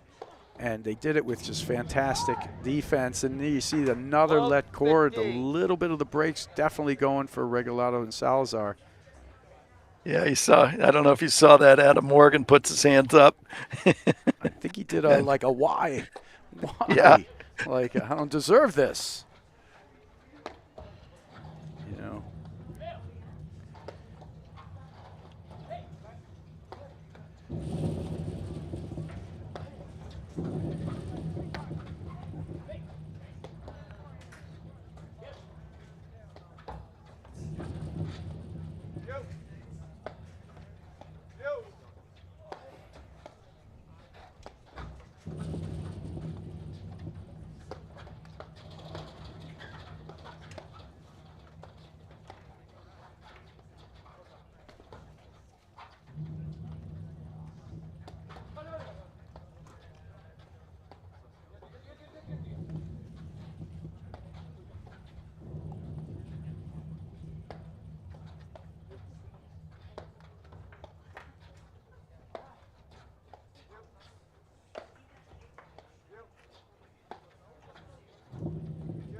Boy, the patience is a virtue here. Yeah, and it's Neither team. They're all recognizing the importance of these moments. And Regalado and Salazar have got to be like, although they look like they're just right back to business here, but they let a little bit of that other game slip. A couple of great plays from McNerney.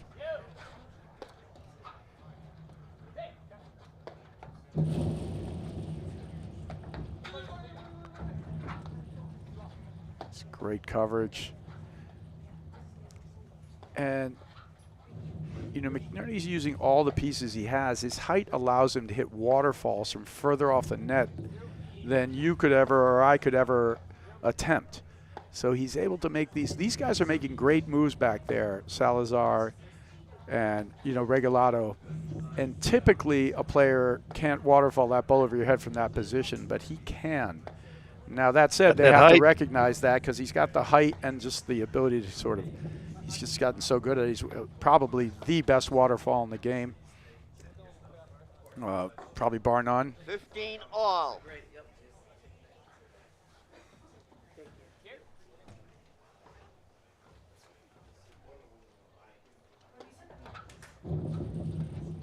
Oh, he misread that. And he got caught up. And then it looked like he was going to lob it. And he still went for the drive, just was never balanced.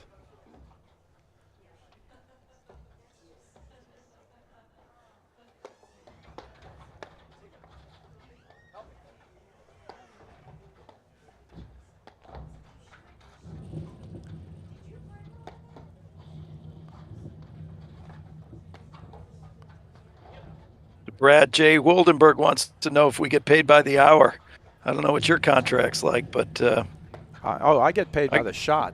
I get paid by the word. I get paid by the shot. Anytime they hit the ball, Mike, you know, Drew Rosenhaus is my agent, you know. Oh man. So it's a good point.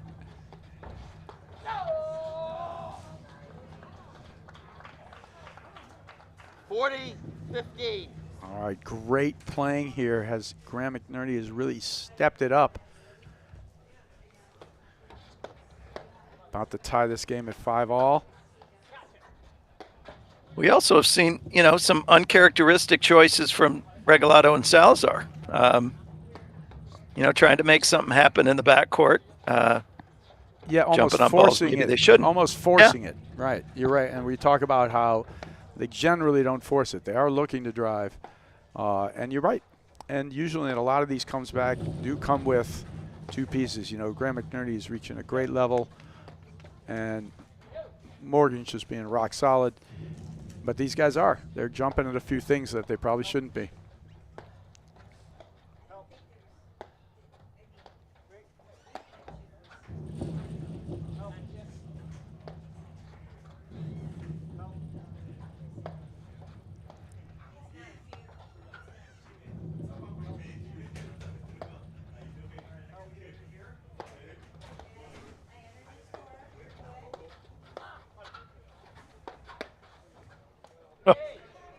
Graham didn't even flinch there. Nope.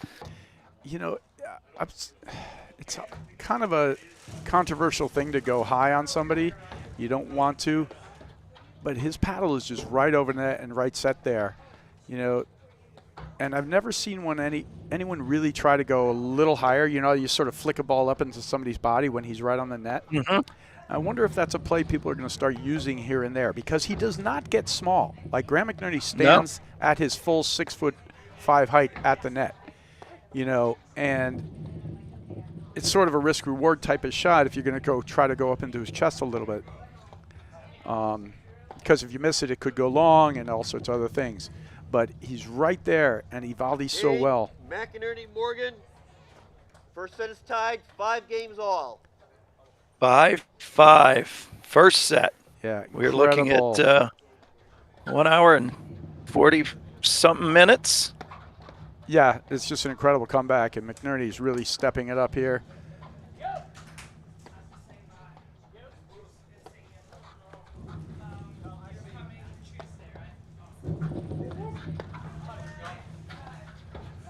All right, here comes Regalado.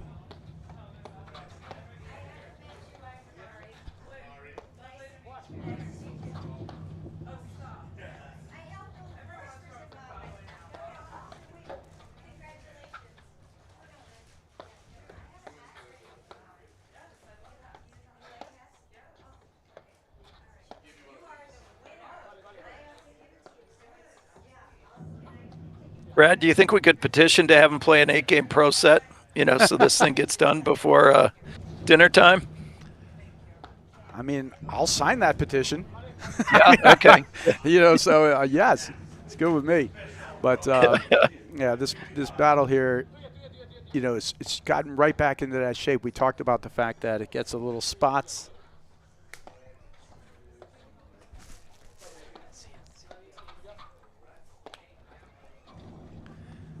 All right, and those, we talked about the spots where it got a little quick in some spots, and they broke them to be 5-2, and then we saw it go back the other way. This is the kind of the ebb and flow of how it works in these matches. And now it's just a battle. Now they're right back to sort of where they were in the beginning, feeling it out. And a quick strike there from McNerney. And what's great about that is he doesn't do it all the time. So he surprised him there. But I think that's something that he is, to me, it looks like over the last this season, I'm noticing it more, where he's more willing and able to step up and put a little heat on that forehand drive. He is definitely doing more, Mike. You're right. And it'll be obviously a huge part to his game. He's already one of the best players in the country. And, the only knock on him is he really doesn't have a ton of backcourt offense with it, like an aggressive drive. He has backcourt blitz offense, punch and move forward off the back screen if you pound it in there. But people can decide to just sort of push it soft to him. Now, what he has done, that allows him, when they do that, he's so good at block lobbing and pushing the ball and controlling the pieces at the net that he's still able to survive here. But anyone would want, a huge forehand. And he's adding it slowly but surely in bits and pieces.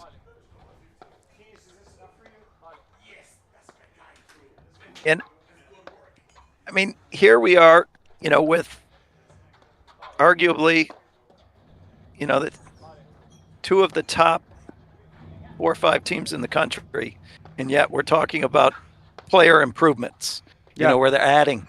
And that, I mean, so for those players out there, you should never be content with what you have. We should always be looking to improve.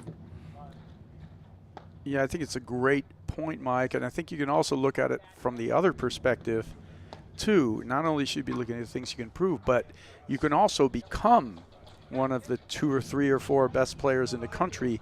And you don't have to have every ingredient. You just have to understand the ingredients you have. And you can make the most out of those things. Mm-hmm. And you can build a game even around it. So you can look at it both ways. And you're absolutely right. And slowly but surely he knows, like one of the, Graham McNerney is right there. He's in the conversation for winning a national championship. But he hasn't done so yet, right? And so he needs that little extra piece or whatever that's going to be. So, yeah, it's a great way to think about it in both sides of the coin, actually.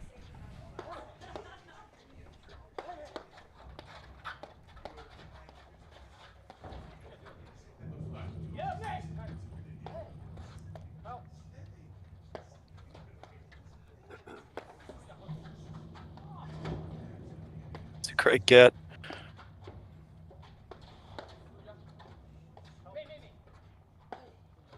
Yeah, this is just a battle right here, Mike.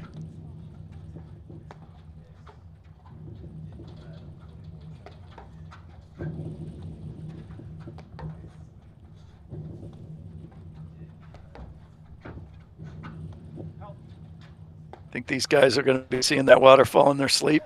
I mean, he's been doing a masterful job with it.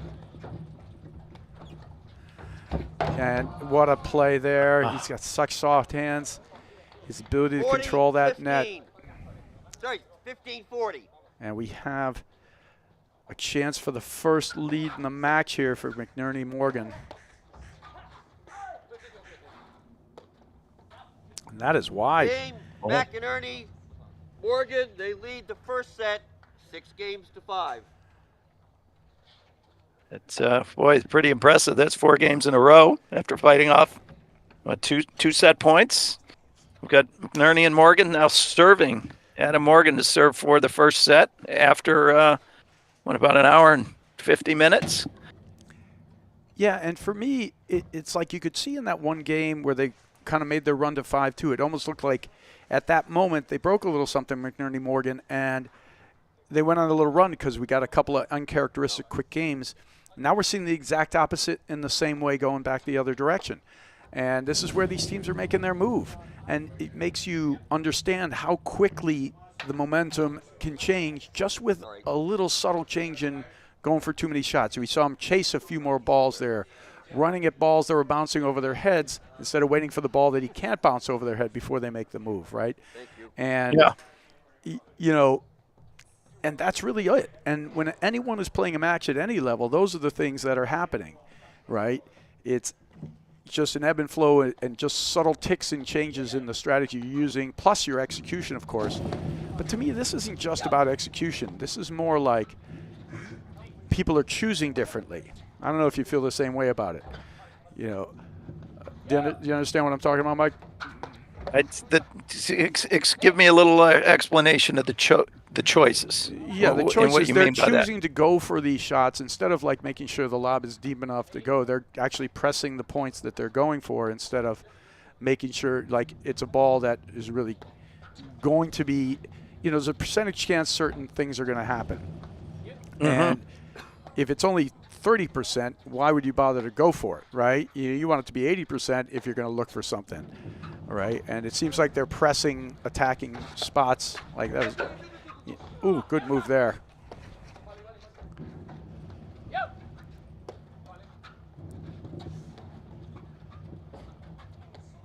Perfect read. And again, great pace. Yeah, they're going to get it, but the movement's continuous. Watch, they have to switch back again. And those movements take their toll. You know, this is not, you know, they're getting them.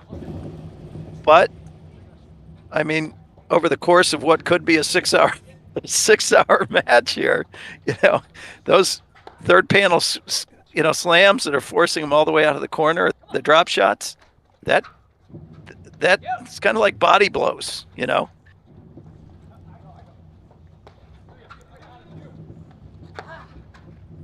Oh, just back. He caught him again on the down the line drive. 15.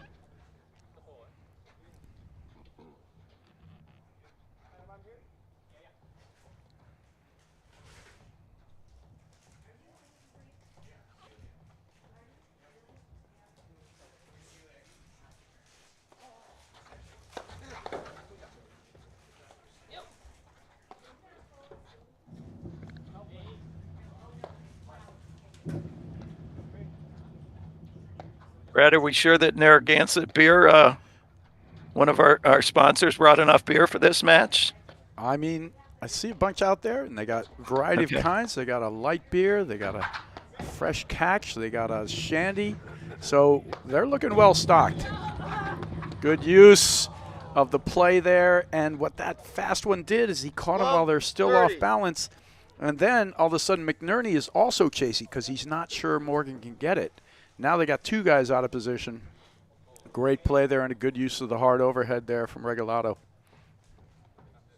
Really shook the court up.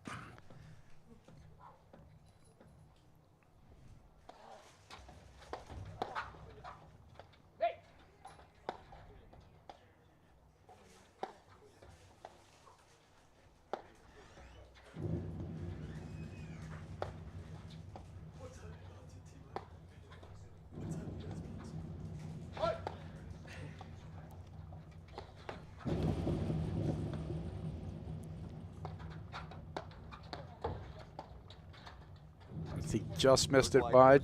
Yep, very, very close. He saw the opening, just couldn't quite execute. 30. But that play, you know, that's what got him the 5-2 lead, where he was jumping that line. Yeah, agreed. So it's, you know, just doesn't have to be perfect. Yeah, and that's really the first one we've seen him get a look at since they've been making their comeback. You know, so it's another one of the key things. Take away the way your opponents are, you know, getting their offense or they're winning shots. Just again,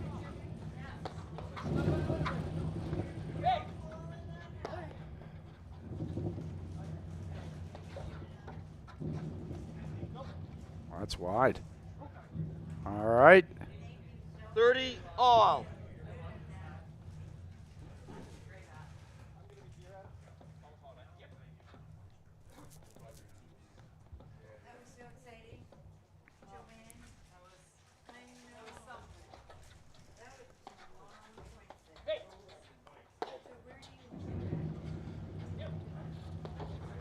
All right, that's a good hit there. Good, wisely bailed there from Adam Morgan.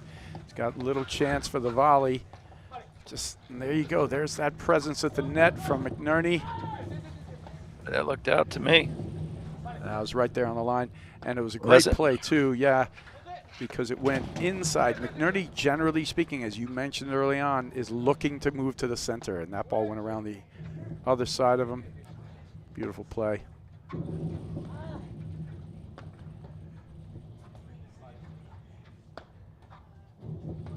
Oh! All right, you hear Adam Morgan, 30, positive 40. feedback for his partner, but break point now That's right. for McNerney and Morgan. He says he likes it, and actually McNerney has a great screen drive, and he'll take that Yeah, that's a frequently. shot. Yeah.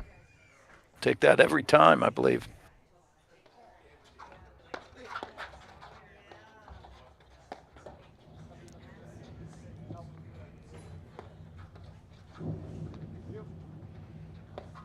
It's sort of a nice combination of overheads, too, and a couple of uncharacteristic lob errors from Regalado in this game. He missed 2 lobs in this game. You might not see him miss 2 lobs for a set. Yeah. But I like the way, it was a good combination. You got McNerney hammering over the top overheads, a lot of these down sort of waterfall things, and most of 90% of Morgan's overheads go long and through the court, so he just mixes it up. That's a good combination. Great volleying there from Morgan.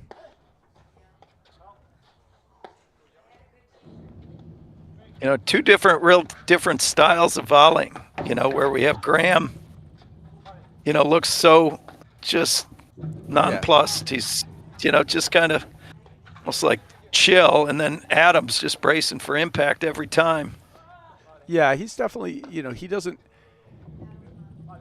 it's not like a still thing, right? He's placing his paddle in there, but then when he hits it, you'll see his body move or go different places.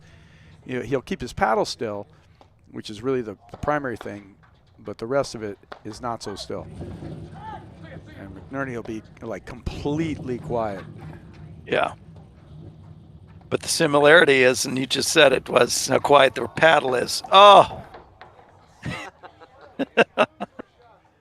Oh, that's going to break some hearts. Are you kidding me? How about that? Advantage Salazar. I mean, they've had their fill of those for this set. And it's a rare moment where I will say, like, it makes a difference the amount of let courts you get, but there are times where it does. And that's certainly a huge ball right there. I mean, that's the difference of having a break point or a set point.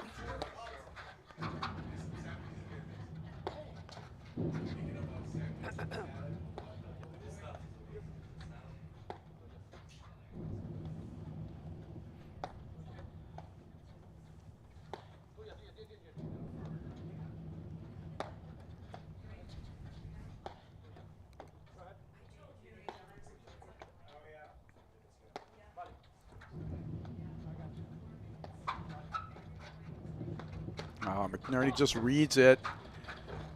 Yeah, that's the danger of those screen drives. McNerney will sometimes he'll sneak up on the net on you. You don't know he's there.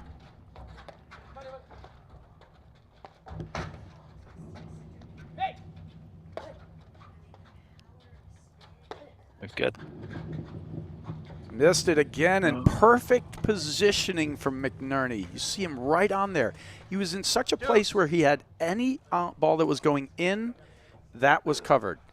And the ball went outside of his position, so he just lets it go.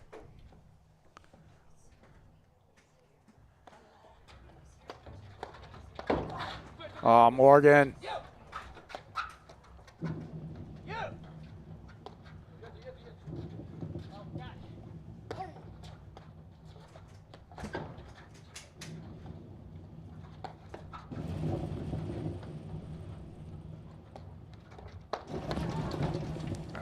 huge Golly. volleys. Yeah, huge volleys from Morgan.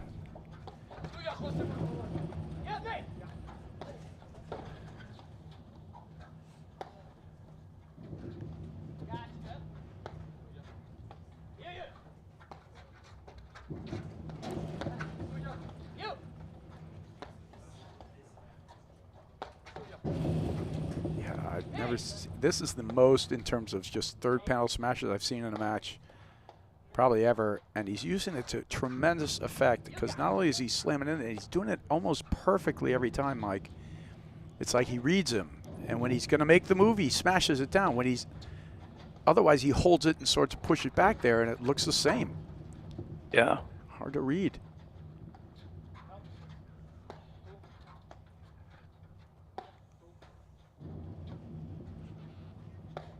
Oh, and it forces them to work so hard in retrieving that ball as well. You know, it's not an easy get. You see Regalado throwing in a couple of fakes there, making him think about the blitz. Oh, beautifully done. Doesn't overhit that. Here comes McNerney again. Not that time. Oh, good move. Yeah, the old blitz, counter blitz. Salazar. All right, so break point again here for Regalado and Salazar. Get this thing even, force a tiebreaker.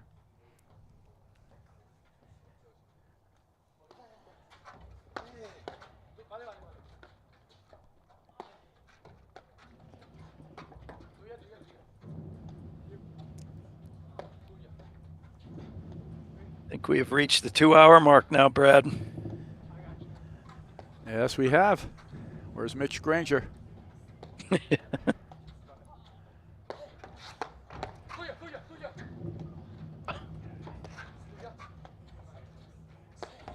Oh, now Adam Morgan getting in the third panel smash job. He's getting in the mix. Nice. He's like, Yeah, I've seen you do this 8,000 times. I got this. You cannot play better overheads than these in terms of placing these guys around. But again, they thrive on winning some of these points where they're not in really any control, but they hang in there and just play this fantastic defense. Game, Regalado, Salazar. The first set is tied. 6 games all. What a set there. A little give and take. do you ebb and expect flow. anything else, you know, to go into a breaker?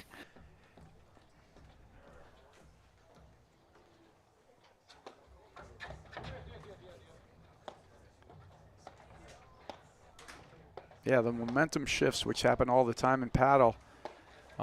You can see it right there, and you can see the little moments when the other team was able to make their runs. So we had a run up from 3-2 to 5-2, for a 2-all to 5-2 from Salazar and Regalado, and then one right back to 6-5 for Morgan and McNerney. Oh, beautiful. That's going to be a tough cutter. What a get. Look at him. He's flying through the air and in. That is outstanding hands from Salazar. Let's make it look easy. Oh. Ball was long. Ball was long. These counter blitzes are ever present in every point. 1-0 Regalado. It's as if the moment the guy takes the paddle, like sort of above his head, and you see the overhead that's going to be going from above the head, these guys are on about 50% of the points, Mike, are looking to make a move. And they're doing that because, of course, when the ball's up there, they're assuming the guy has to hit the overhead down or he's got to push it. Either way, it's a decent opportunity to get a ball on the rise or out of the air. And it can affect them in the execution of that overhead. It's just that pressure. It's just another pressure, opportunity. Great move there. And there's the close off, and that's the danger of the blitz. You don't get the ball under the net, and the other guy reads it, and he closes in, stuffs him.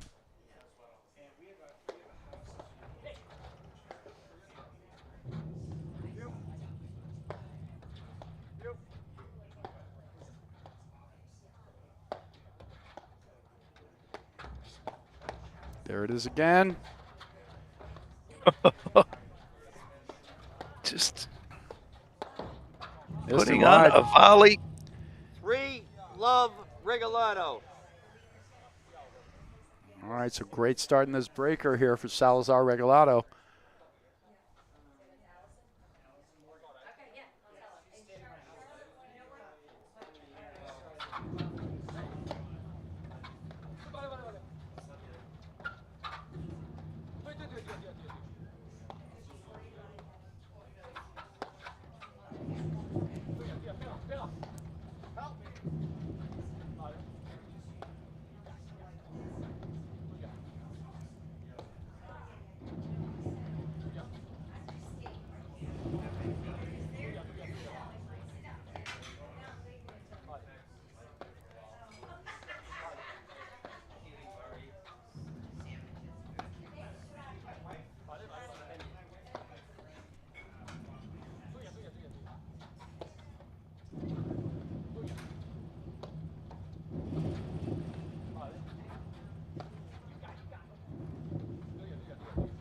It's interesting the pace of play from point to point, how it can change.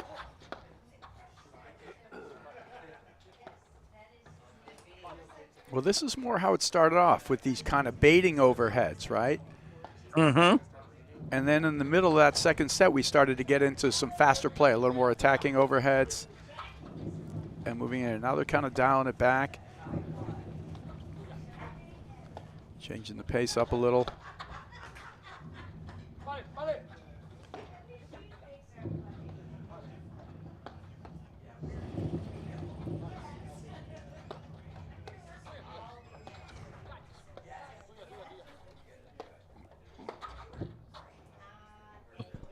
Four love Regalado.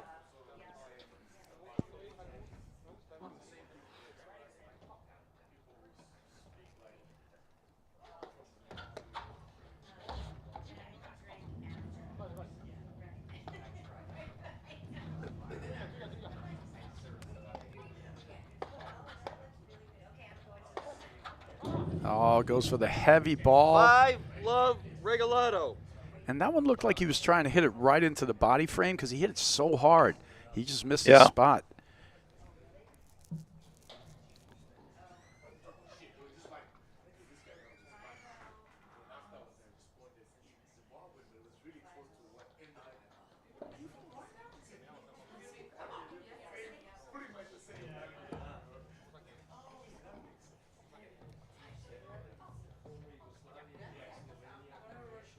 All right, Adam Morgan to serve down love 5. First set tiebreaker here against Regalado Salazar.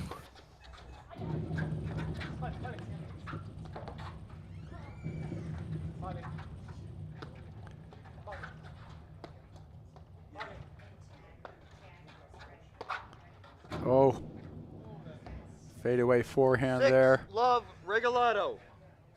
Wasn't quite committed to that one, was he? No, it's kind of like a hit and hope type of shot.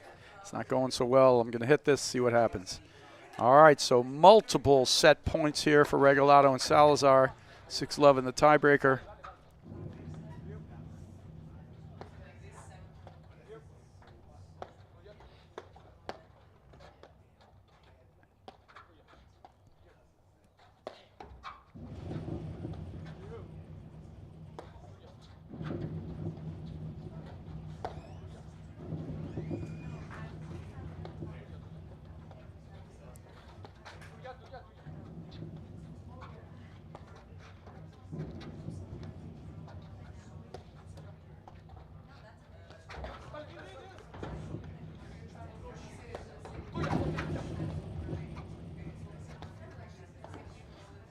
McNerney again, just holding, picking his spaces and spots.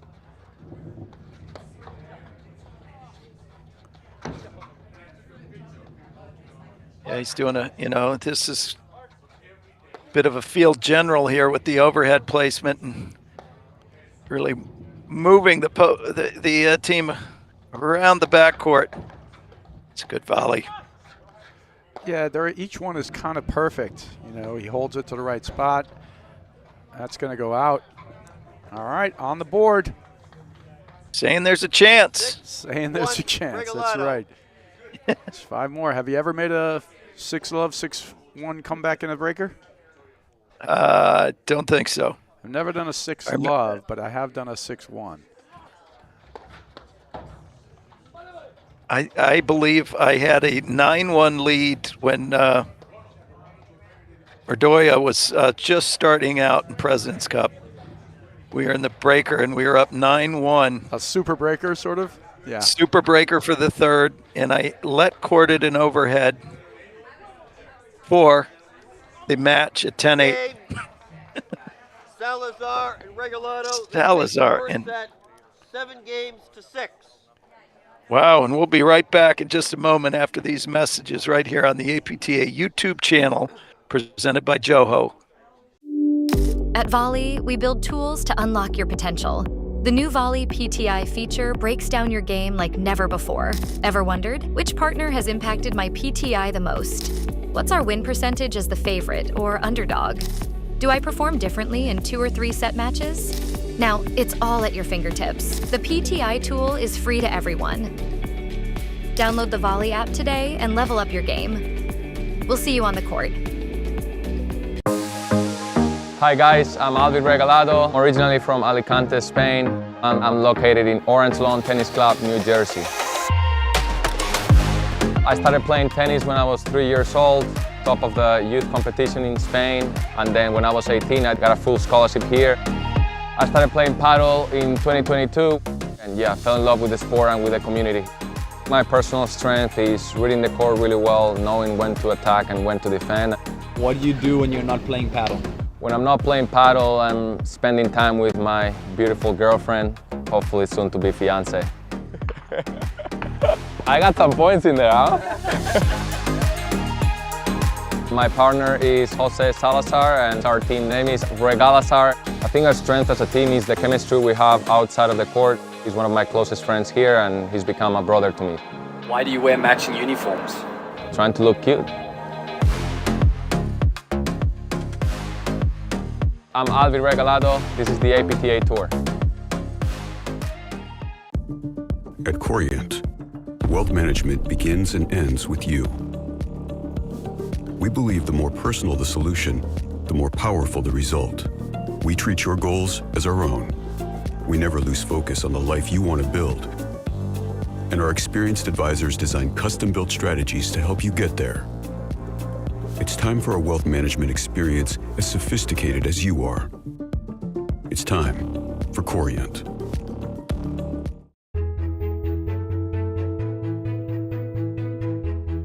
Hi, this is Charlotte Sikora, and today I have a tip of the week for you. So guys, too many times when coming in transition, what we tend to see happening is you trying to hit a winner shot or going side screen. Wrong. Transition soft in the middle. At that point, you already have them where you want to, so slow it down and just take over the net and push them back to the baseline. Right. I'm Charlotte Sikora. Hope you enjoyed this tip and see you soon on the paddle court.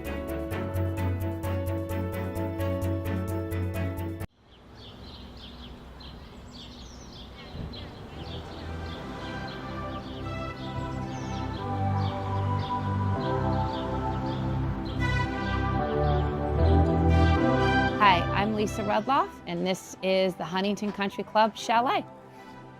As you walk into the right is the Pro Shop, where we have all of our paddles, balls, merchandise, anything that you would need, and we did not have this in our last chalet.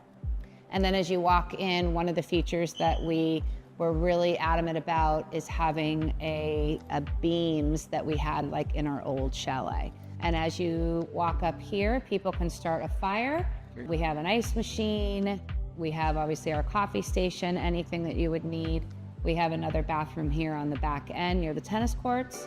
And as you walk to the back, we have our back patio with our 2 French doors. And here we are on the back deck with our comfortable furniture, our fire pit, our umbrella, if anybody's out here during the day.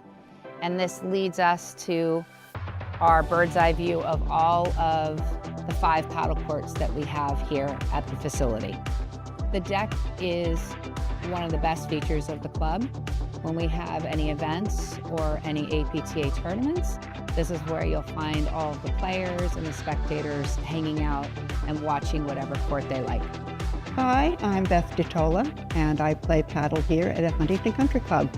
The old paddle hut looked like a Swiss chalet with an A-frame, an old stove in the middle. It was very charming. This was a beam that they salvaged from the old hut, and they took the beam down and everybody signed their names, and here's my name. My name is Andy Stabe, and I was the paddle chairman. It's more than a hut. I mean, it's really kind of a communal space.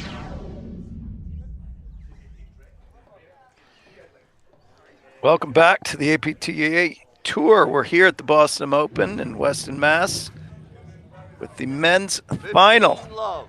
We're into the start of the second set here between Regalado and Salazar and McNerney and Morgan.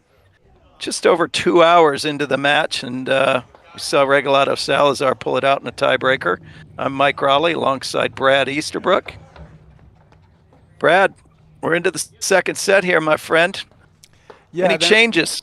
A lot of action in that first set. A lot of kind of ebb and flow, little momentum swings right in there. You saw the team that was kind of be able to make the right commitment to their strategy and choices kind of went on these runs. In the end, it's Regalado and Salazar who pull it out, but there was some terrific shot making. You saw, a lot of things on display. McNerney's ability to sort of control the net with his overhead play and volley play.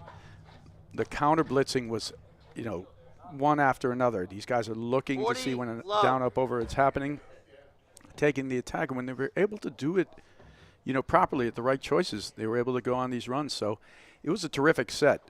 And we look forward to more of the same here. You can see Regalado and Salazar already put their uniforms back on because it's getting a little chillier out there. Couple-minute break there in between.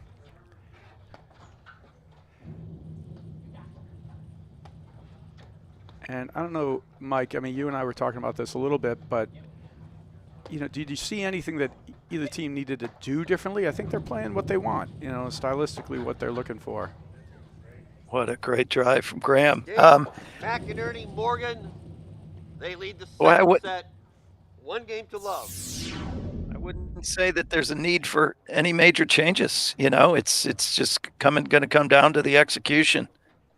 We saw some ebbs and flows in that first set, but when push came to shove, it was one heck of a first set. Yeah, over 2 hours into it, and it was kind of funny because we have that break in between the sets and a couple of commercials, our great sponsors and so on. And, Graham McNerney was in here. He goes, "So, Brad, is there anything I can do for you? You need anything?" He was kind of making a joke. And I said, "Yeah, Graham, could you win 2 sets in 20 minutes?" So, I don't know if I can do that. Anything else? 15 but so great moves so far we're seeing right now, and these guys taking that first set. In this one, it's sort of like it creates a big mountain for the other team. Right now, that was a huge set for either one of these teams to get it. We talked before about McNerney and Morgan and Morgan's competitiveness and how they've lost first sets throughout, this tournament and other tournaments that we've called. You brought up the finals of Detroit before where they lost the first set and got handily beaten and then came right back and won 6-3, 6-3. Just adjusted, their game plan a little bit. So they're never sort of a team that's ever going to be out of here. But in this particular case, losing that first set, big moment for either one of these teams. But right now, Morgan and McNerney are coming out hot here. Well, if you look at their the court time just today that Morgan and McNerney have been on, they're into their 6th hour of play today. Because their first match went just over 3 hours, 25 minutes, I think, right? And then that first set took 2 hours. So doing the math, we are now into the 6th hour of play. Oh, that's trouble there. He's not tracking that one down. Perfect volley from Morgan.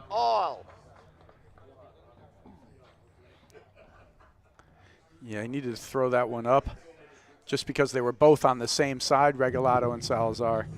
And so that was a rare moment of positioning inefficiency. These guys, Regalado and Salazar, you know, he sort of says it. There's a piece where he comes on in between the sets, and it's sort of a, you know, get to know you piece. And you know, Albi Regalado's talking about himself a little, and he's talking about the chemistry he has with Jose Salazar, and you can see it on the court how they cover each other, right, and how they're getting everything. And the defense is such a integral part of how good a team they are. In that case, they were just both out of position that time. Doesn't happen often. No. And they make up for, you know, any time that they're off, they make up with their quickness and speed. You know, they.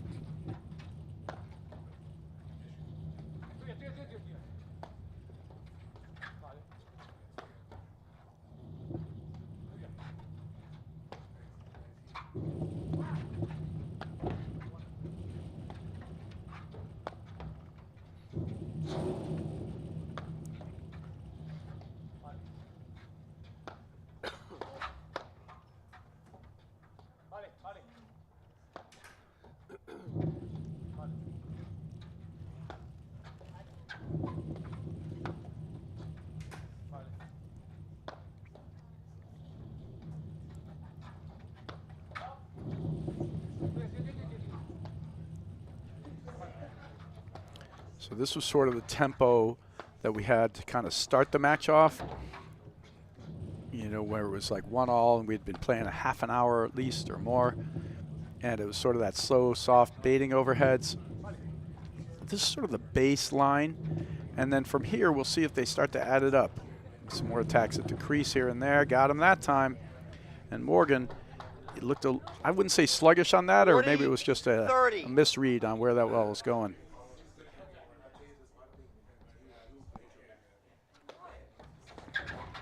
Oh, great off-pace drive. And then followed with the waterfall.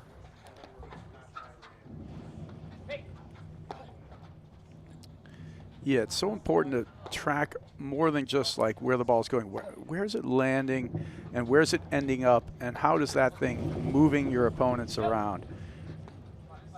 You know, you can see this ball sometimes is landing well past the service line, sometimes way inside. And McNerney's hitting it. It is, you know, perfectly designed most of the time. So like he'll waterfall it, he'll push it up, it goes off and deep. Sometimes the angles we have, it's hard to see the loft on the ball. You know, that he's putting on it, whether he's hitting the ball up or whether he's hitting it down. It just, and there's a no look to the other side.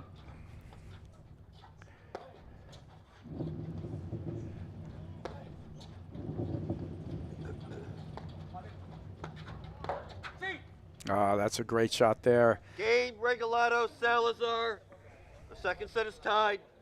1 game all.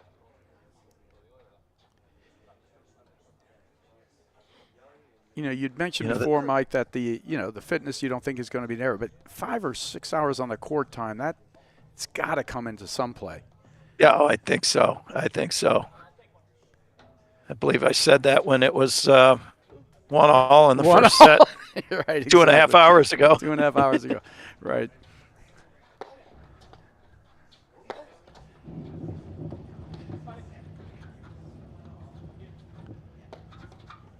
And now you can see the clouds are completely in here. As we had mentioned, it's actually perfect paddle weather. You could not play in better weather than this. Most paddle players would love a relatively cloudy day versus the sun beaming in. But we're not, you know, expected to get any weather that we got last night, which is good. But there is a system coming in, possibly 4 to 8 inches.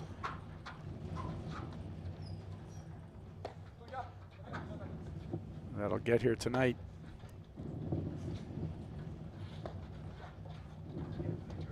Beautiful spot drive again. Yeah, they're really doing a great job seeing these spots. Morgan.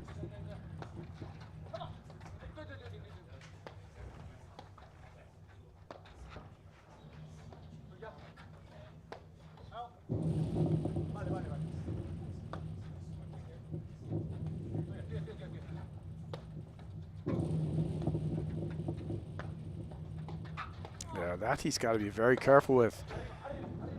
That down the line backhand, McNerney used it to get up 6-5 in that first set. So quick, just taking it early with a punch. Yeah, he takes it early and steals all their time. And then with one step, he's able to blitz in behind it.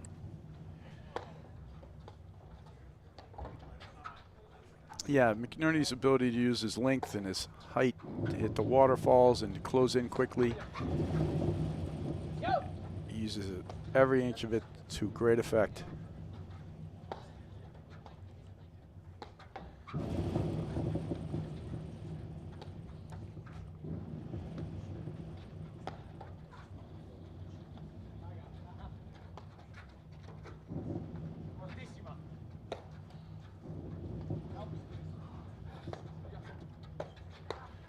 That's a huge Jose Salazar forehand. Love 15. And we got to pay attention to what caused or what opened that up, and that was that lob kind of over Graham's, kind of in the seam between Morgan and McNerney. You know, coming out of that deuce side that got a high backhand overhead from Morgan. Yep, and I think it's a great point. To me, that is the #1 for righty teams playing against a two-righty team. You know, from that deuce side, playing that ball sort of just left of the center line, pushing the opponent back. It's tough. One guy's got to go a little left, the other guy's got to go a little right. Whoever takes it, and again, there we go. Time for a tweener. Time for a cutter and a no-look. Let's do it all.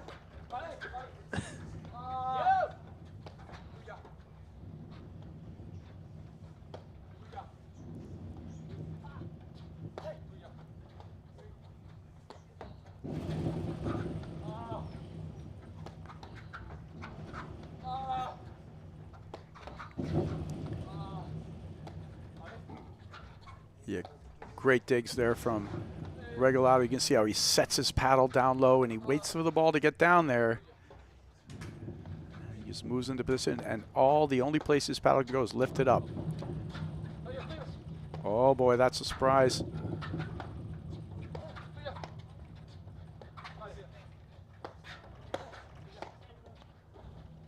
Dig. Oh, kill shot from Regalado. Love 30.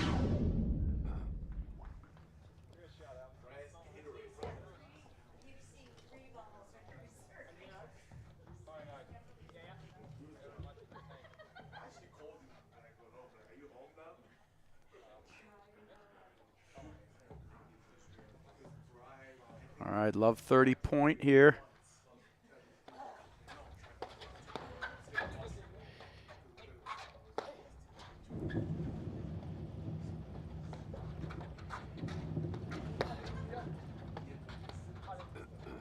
You know, Mike, in the beginning, in that first set, we had talked about the fact that Regalado Salazar, you know, lost a 40-love game up, you know, and we were saying, that can have an effect on you. The reality is nothing seems to have an effect on these guys. They are a well-seasoned team, and they act like one, even though they've only been playing for, like, really on the tour like a year or two, you know, a couple of years. Yeah, yeah. And it's sort of like their ability to just compete in this way is sort of just in themselves. You know, it's kind of like a preternatural thing. It's 30. You know, they just have a strong affinity for competition and the ebb and flow of it and how it works and how they work together. And they just go about their business. And they understand now exactly how to play. And, you know, I think on anybody's list, just by the year they've had, they have to be considered the favorites for nationals, without a doubt. Yeah, there's a level of maturity there that, boy, is amazing. Right, and even like Johan Durant, he had played a few years before he became Johan Durant. You know, the talent was always there.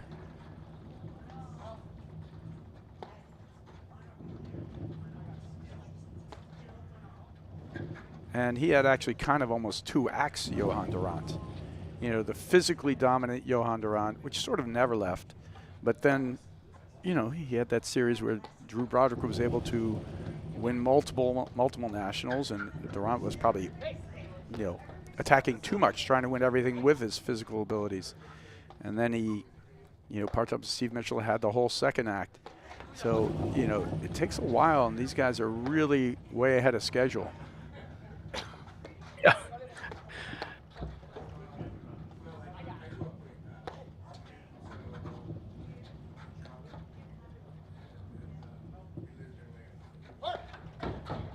There you saw in the middle of that point, actually, I don't know if you noticed it there, Mike, but, McNerney actually put his hands on his hips. I'm feeling there could be some weariness out. They're gonna keep competing. But 6 hours taking its toll. Weariness has to be in there. 30 all.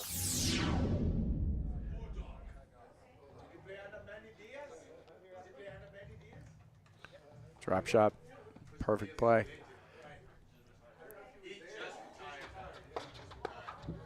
Oh! There's the coverage. Switching back.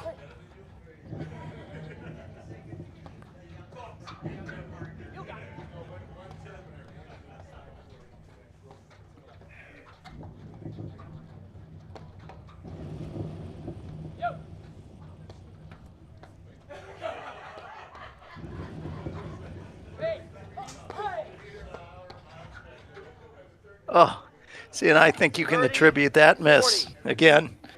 It's got to be a little bit of the weariness coming in. Yeah, it's a great shot. That's the one ball that we did talk about in that first set when they made the run up to 5-2 that they got to watch out for a little bit. The one that's down up that's not over their heads, that Salazar is cutting off specifically to that forehand corner even. And he's cut off a number of those in this match.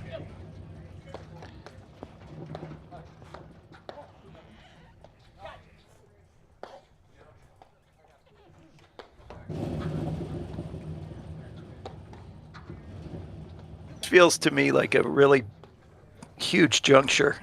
Yeah, like a big game for these Morgan. guys. Yeah, for Morgan and McNerney. Like they need to stay close, and they need to not fall behind. Like how much energy do they have to make another, foray back into this if they get down 5-2? I mean, as you mentioned, Adam Morgan is the consummate competitor, but there are limits to everything. That ball is just long, great call. Deuce. Deuce.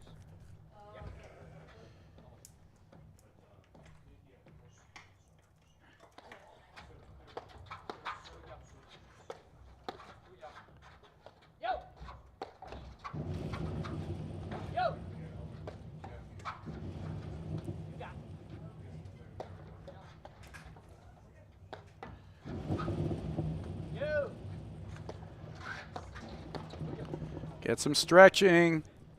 Advantage, Regalado. But that was a great drive. Yeah, perfect But that, combination. To me, is a volley that Adam Morgan makes,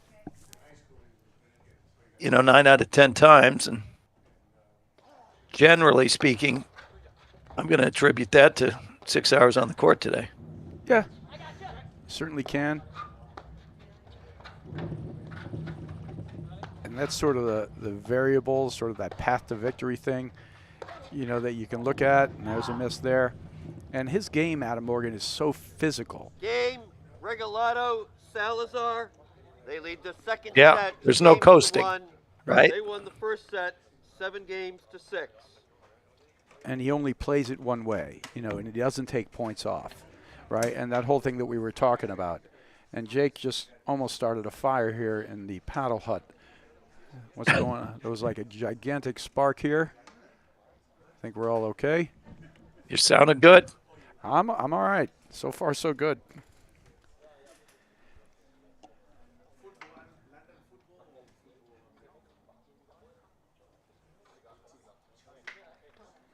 All right, so first break goes to Regalado and Salazar.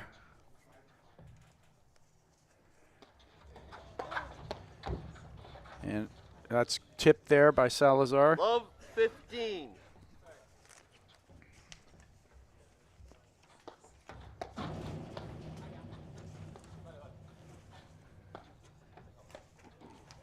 Now, Brad, here's a as we, with the idea of the time on court becoming more and more of a factor, would you see any changes in the way that Morgan would play? It'd be hard to think they could win this by just speeding up the points. It's a tough question. I really don't. At this point, I think they're doing everything they can, and maybe what he's got to do is just focus on, instead of the balls that maybe he's got to go extra for, focus on position and playing the ones he's got. And then, which might actually require him to be even more disciplined. Yeah. Instead of more It's dynamic, He tried a tweener there. Getting a little fancy and a triple break point, and this is what they were hoping for here. This is kind of a game, the weirdness goes both ways. 15-40. Game McNerney Morgan. The second set is tied, 2 games all. Right, and you can tell already in this set the difference in the way it's being played. In the first set, we were like 40 minutes in, maybe 45, and it was like 2-1, Mike. Uh-huh. We got 4 games in here in 10 minutes, right? So, 10 or 15, whatever it is. And this game and this set will be faster. And it's kind of like, at this point, Regalado and Salazar, they are up a set. So win or lose this, it doesn't matter. They could, if they get way down, they could decide to not make a comeback, right? And just let's go to the third set. For McNerney Morgan, they have no luxury. They have to go, after it each time. 15 love. Well, and I think that pace that they were playing at in the first set, unsustainable. And the pace of play just being the time. It would be crazy to think that they could, play at such a high level for so long. Tough ask. Yep, and right now McNerney Morgan are getting exactly what they need, which is some loose play from Salazar and Regalado. Love. And they had a love game in the game before. They have a love game right now. That's 7 points in a row there for McNerney Morgan, and I can't say they've won them. You know what I mean? Right. It's more like Regalado and Salazar are all right, we're taking a little break here, right? And this is exactly what McNerney Morgan need, and I expect that at a certain point they're just going to get fired back up again. That first set took so much out of all the players. McNerney, they lead the second set 3-2.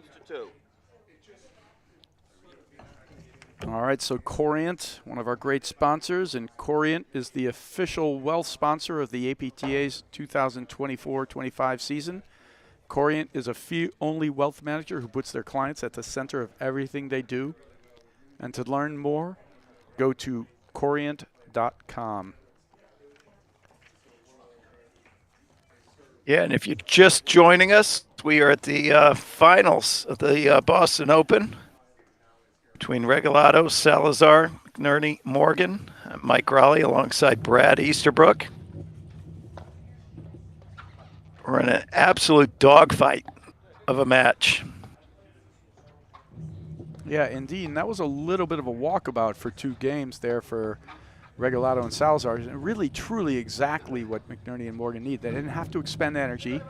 They basically won 7 out of 8 points without having to really do too much. So that's a big smash there. And I expect it to start to heat up here. And these games in the middle that have happened, now we're going to get to the point where the energy is going to ramp back up. See what's left in the tank for all these players. Some hard-fought weekend. And a great tournament, from Morgan and McNerney. Great match with Fraser and West to pull that one out in the semifinals. And really for Regalado and Salazar, they have just been motoring through players, have not lost a set in this tournament, and have won, I believe, 5 of their 8 sets, or 4 of their 8 sets at 6-love. Pretty impressive. Extremely. You know, I talked to their first round opponents, and they came off the court, and they were like, you know, we played these guys the 1 seeds, Regalado, Salazar. We feel really good about our match. You know, we thought we played great. We played for, and, you know, we were out there for an hour and a half with those guys battling. And, you know, it was a score, 6-love, 6-love, right? But they weren't measuring that match in terms of games. They were measuring that match in terms of time, battling, and everything else, right? So, you know, that's the level they can bring to it, where even against in a first round opponent, they're not taking games off. It's easy to lose. It's hard to win 6-love, 6-love, honestly. Very difficult. Yeah. You're likely to have a game where you miss 2 or 3 returns. You know, you're going to miss, you know, a volley. You're just going to throw a fault in. You know, it doesn't matter who your opponents are. It's just not easy to do. And the fact that they're able to win that many 6-love sets is sort of a commitment to their kind of focus and discipline. You know, because if they were taking games off, they wouldn't be winning 6-love, 6-love.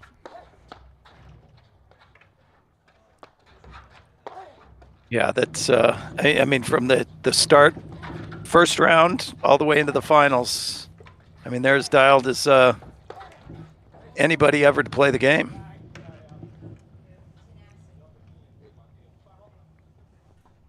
That hit you? 5-all, 15-all. And kudos to everyone here who made this such a great event. We got our umpire, Scott Shannon, in the chair, our producers here, Jake, Mark Innes, Joho, live streaming, Karen Jedlik, who kind of heads up the live streaming, our tournament directors,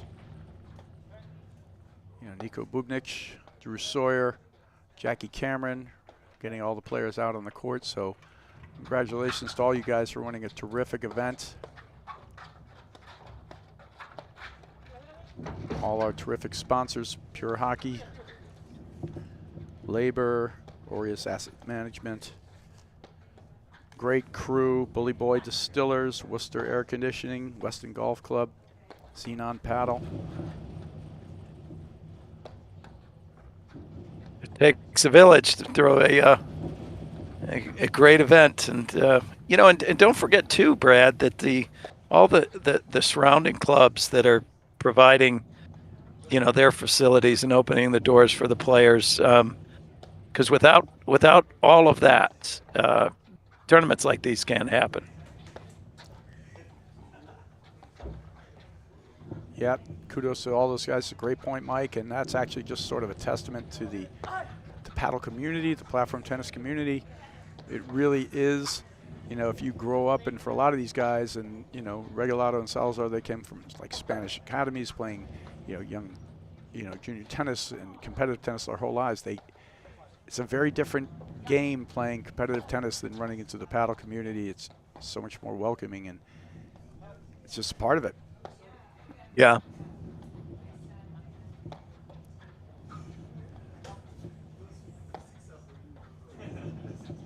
And, you know, mentioning the... Oh! Wow. What a point. 30-15. And as I'm walking back here, so I'm about 10. I know you're calling this from your home in Chicago, but you know, Regalado, even Regalado there, he's walking back after that great move. He was taking a moment of, like, that took energy. I'm going to save it up for the next time I use it, right? So these guys are all feeling it. Even those guys, having been motoring through a lot of the, you know, competition, it's just work. And the mental energy to stay disciplined, to win all those 6-love sets.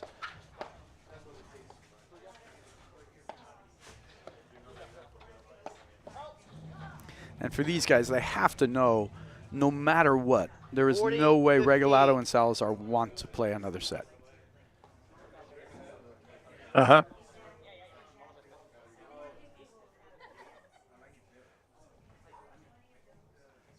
When you had mentioned, we talked a little bit about, the upcoming calendar of events through the end of the year. One thing we didn't mention, Brad, was the team nationals. That it's turned out to be one of the largest tournaments that the APTA does, and I've been intimately involved in since its inception. Last year we had close to 500 women in Chicago. Greg Morgan and Patty Hogan do a great job out in the New Jersey area, and they will be having the women will be going out there, men in Chicago. We'll use just about every club on the North Shore. Exmoor Country Club is gracious enough to open its doors and host, be one of the major host sites. And I think last year we used 19 different clubs on the North Shore. So for those players out there, get a team of 6 of similar like PTIs. Within 10? Sign-ups. Is it about within 10? Yeah, it's 10. Yeah, about within 10-ish, I think would be a way to look at it. We basically look at the, what a shot from Adam Morgan. Graham, not sure how he missed that one. Well, it's Boy. a rare miss when he does, and that was just a couple of good transition balls there. Yeah, so team of 6, you were saying, PTIs around 10 together at any level. At any level. I've heard rumors that Graham McNerney has got an Uber team. So that would be an Uber team. To find PTIs within 10 of Graham McNerney is, yeah. So it'll be all these guys out here basically on his team. So You're right. we will have, we will have from that level all the way down into the 60 to 70 PTIs. So, I think signups will open up February 3rd, and it'll be a great weekend. And men will be in Chicago again, and women will be out in New Jersey. Yeah, and the Team Nationals has a feel about it that is like playing a major tournament, but it has that fun aspect of a whole team event, which means you're sharing it with all your compatriots and you're sharing with all the players on your team and even the other teams there. So it's got a competitive event and a completely social event. It's a perfect weekend.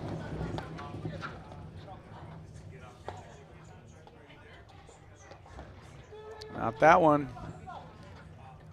All right, finding some burst of energy here. Salazar looking for the cutoffs.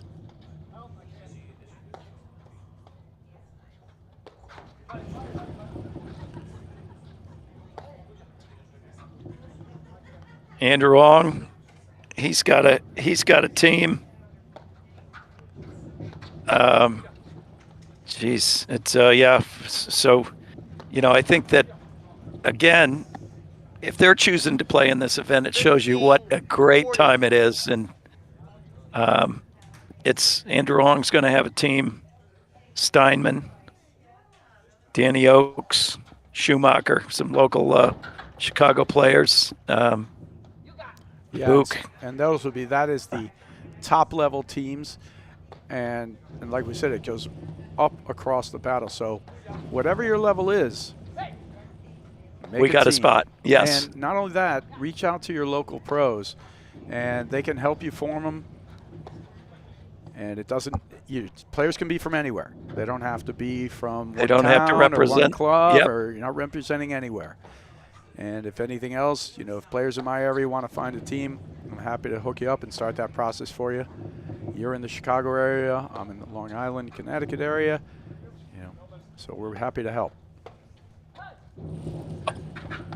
That's just a great shot. It's kind of a fadeaway drive there from Salazar. As you mentioned, Patty Hogan, Greg Morgan, they're involved. They have New Jersey covered. Pennsylvania pros are all in there. Yeah, I think last year on the women's side we had 484 women compete, and I think from 9 different states. So there were players from all over. So.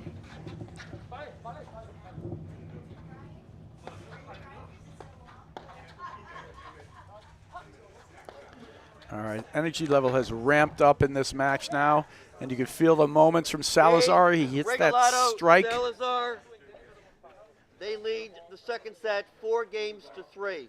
And he fist pumps it. Drew, you know the ball? They are sensing and trying to bring this home. 2 more games to go. Whatever energy's in the tank, it's time to use it now. Best lob all day.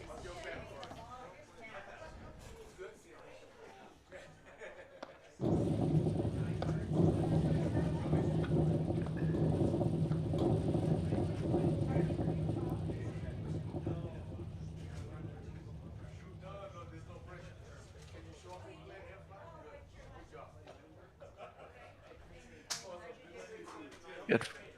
4 serving 3. We're closing in on the 3-hour mark here, Brad. We are indeed, but from my Ready estimation, to go I'm going to go the glass distance. fully half full, because at one time Mitch Granger was saying we were at the 6-hour mark. It's the 6-hour projection. So, 3-hour mark, I'm sure we'll be actually probably reaching it. But these next 2 games will really tell. Great shot there from Adam Morgan. He'll compete to the end. Love 15.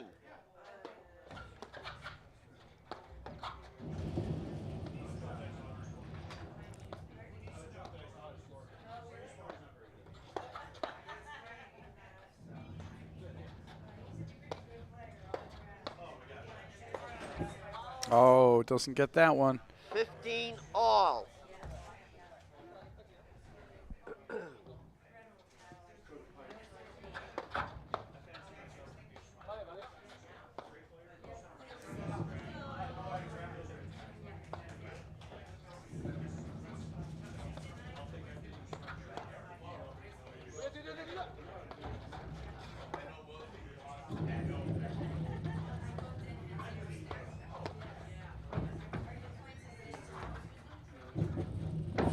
Oh, terrific. Boy.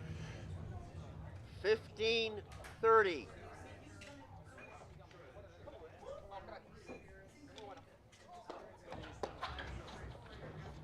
All right.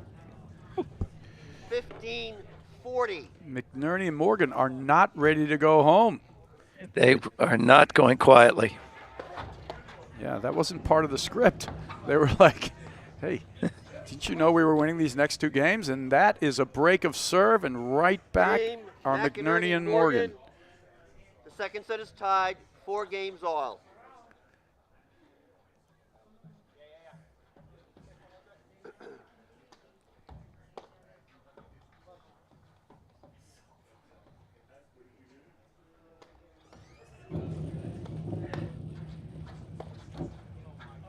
Oh, top of the net again. Boy. Love 15.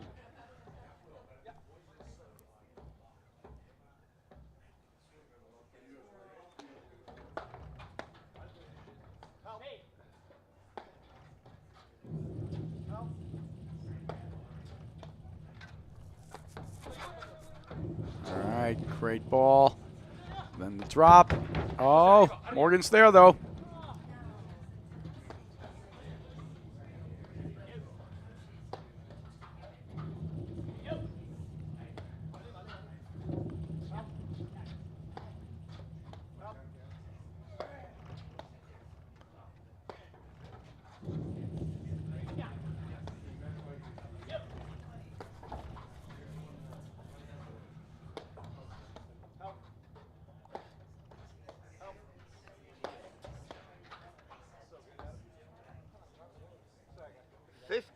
All. This is like a heavyweight battle going into the 15th round here.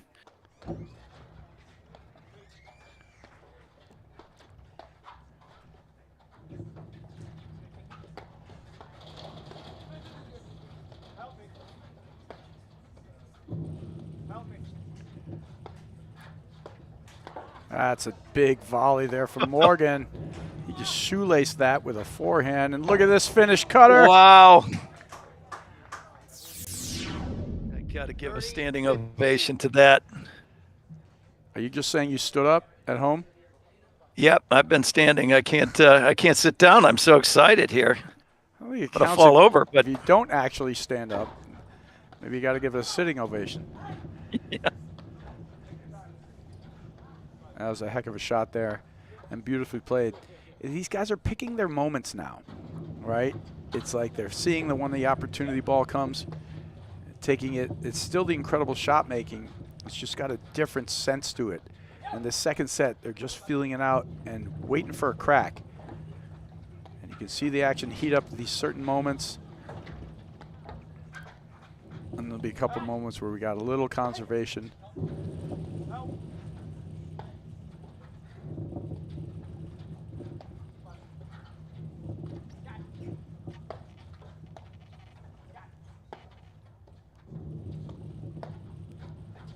Here comes Salazar.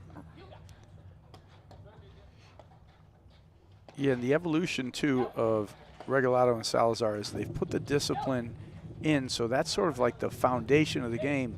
But as it goes along, you can see they're opening up their offensive game more and more. Salazar has been hitting more and more forehands and backhands than he did last year at this time. Regalado is constantly looking for moves up the wire and blitz moves, where he can use his length, his volleying ability. You know, another shot that I've noticed that they've brought into is the use of the drop shot a little bit more. You know, when they're at the net, I've just noticed that, you know, over the last 2 or 3 tournaments that they played, you see a little bit more just the straight drop to mix the court up a little bit on their opponents. Yeah, they have great hands. Specifically, Regalado's got an excellent drop. Sort of like with Morgan. Morgan can hit a drop, but you're more likely to see a drop out of McNerney. A little bit of that way with Salazar and Regalado, but both the guys are absolutely using it, looking for an opportunity when they see the drive coming and you're back behind there hitting a screen drive. They soften their hands. Oh, another let cord. And they're definitely feeling like at a certain point, you know, whatever's going on with that is 100% in the Salazar and Regalado favor category. And it was a sorry guys, which is nice courtesy out of Salazar and Regalado. But you see Morgan pushing the net down. He's like, what's going on here? How come it's only on this side that the net's not going? Why doesn't it drop on the other side? But then he's like, when I'm over there, it still comes over this side. It does sometimes feel that way when you're playing.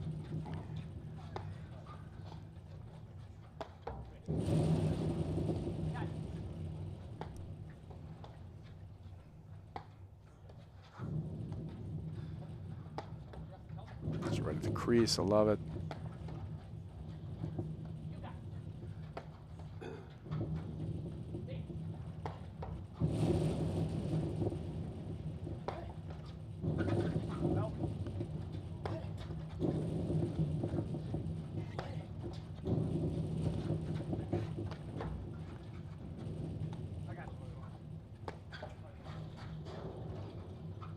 Yeah, great move. 40-30. McNerney Morgan, I take think this that- game, steal this set. Game, McNerney, Morgan. They lead the second set 5-4. Regalado Salazar won the first set 7-6.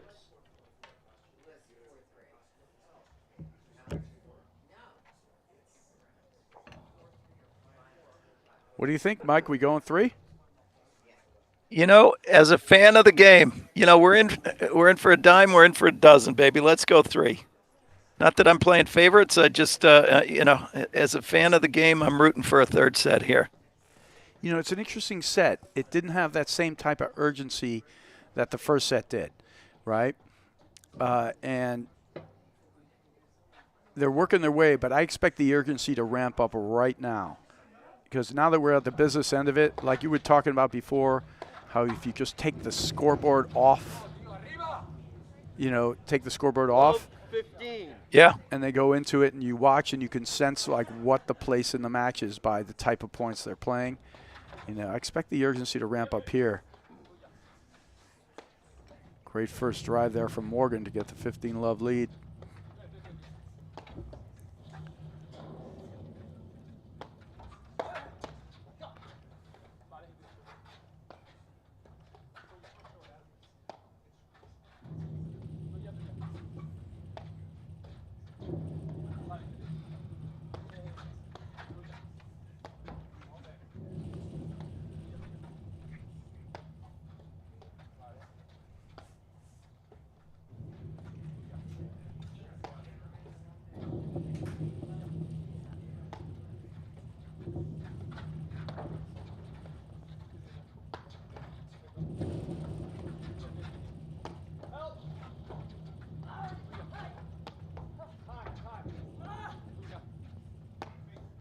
Great digs from Adam Morgan. He almost had to hitch himself up from the back screen there. A little late on that strike. It's his basic ball, though. He hits it off both wings really well.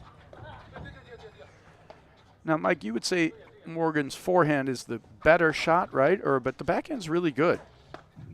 I was just thinking, I quite honestly, I don't have an answer one way or the other. And before you'd ask that, I was thinking the same thing. Is there a favorite side, or does he have is he amphibious and able to do it on both sides there? I'm not sure. Yeah, I mean, he clearly strikes the ball without hesitation on either side. I feel like his forehand's got a little more danger to it, but playing cat and mouse with the cat is not always the best idea.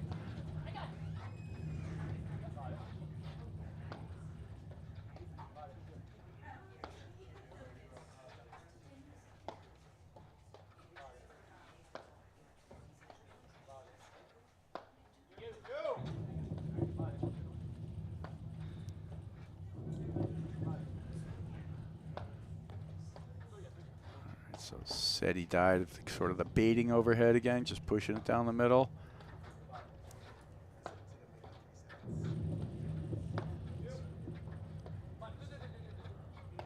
Little probe off the back screen from Adam Morgan.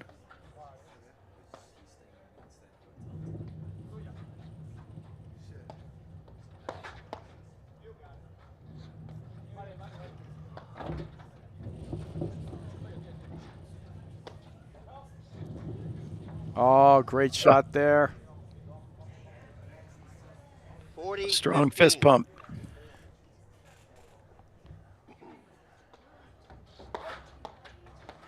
That's a perfect blitz. Great return from Morgan. Sets that up.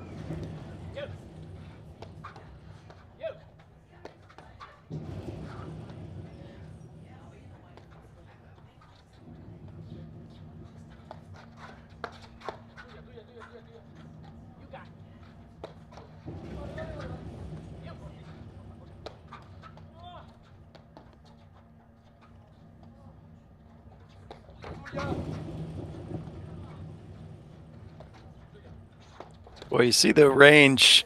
Oh. Game, Regalado, Salazar. The second set is tied, 5 games all.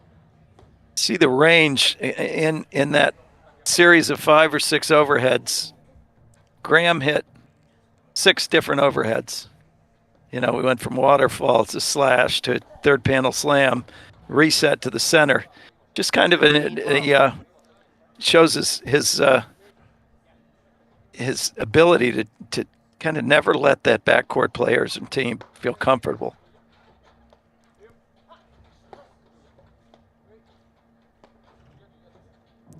Yeah, I might even have to amend it. In terms of just pure ability to kind of move somebody around the court with each individual overhead, he might be the best in the country at this point. Yeah, McNerney, like from deep to short, soft to hard, right on the back of the line that ball is. Great lob on the full run there from Salazar.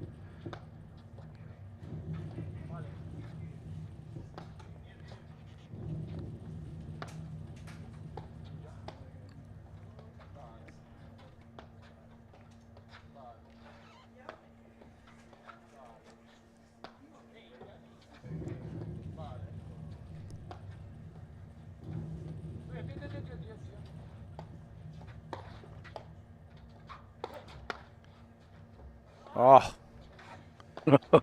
right in the back of the line.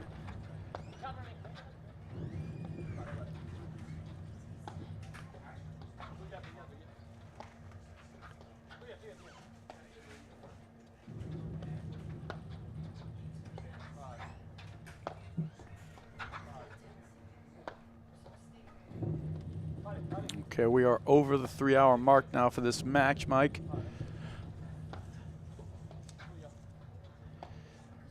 Feels like it's been just 40 minutes or so. Yeah, the question is whether we're going to have a full set left or whether or not Regalado and Salazar can pull this thing out. Right now you can feel the kind of the urgency of this level of the game. It's 5-all, second set. Do or die for McNerney Morgan.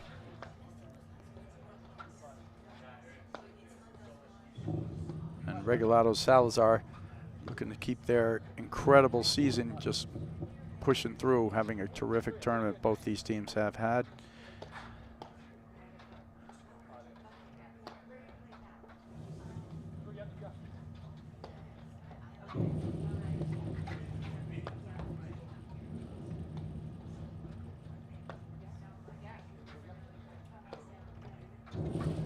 Boy, oh boy.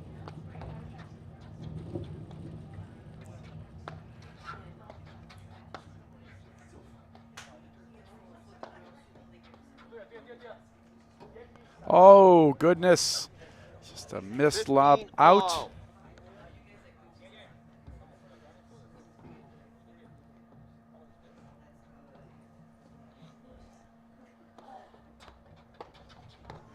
Great half volley there from Morgan.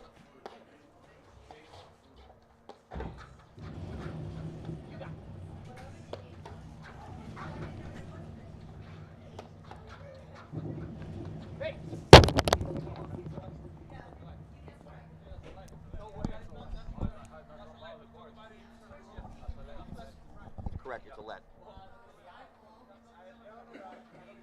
Do they play a let if it hits the chair? No, if it hits the chair, it's a loss of point. No, hit the microphone. The microphone would be part of the chair, as I would see it. I would not see that as a let. Anything that's on that chair, from my understanding of the rules, is a loss of point.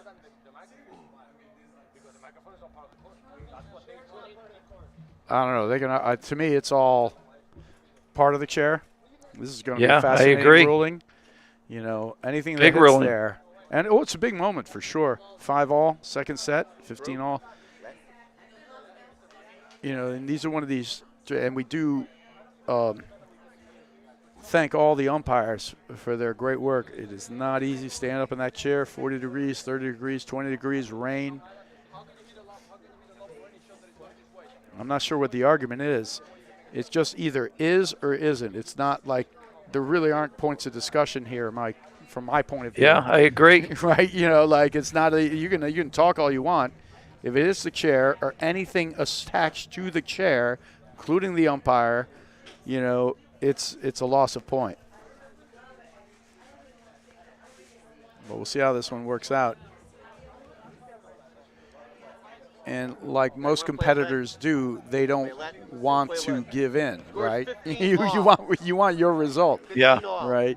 And so in any sport, anywhere across the board, influencing an umpire, whether it's the NBA or the NFL or, you know, wrestling, it's just part of the game, actually, to be honest.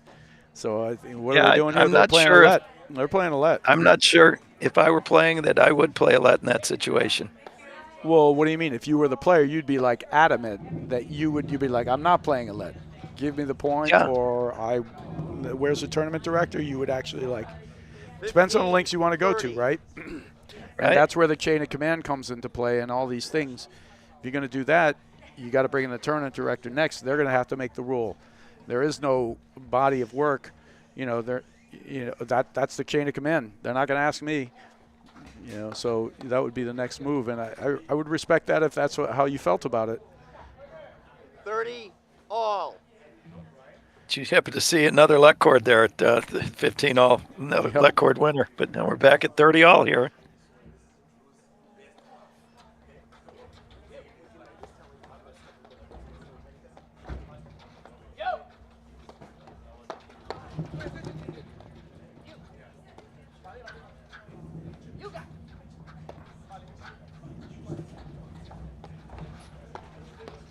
Oh, what a move from Regalado, one of many. 30, 40. Just climbed up that side screen.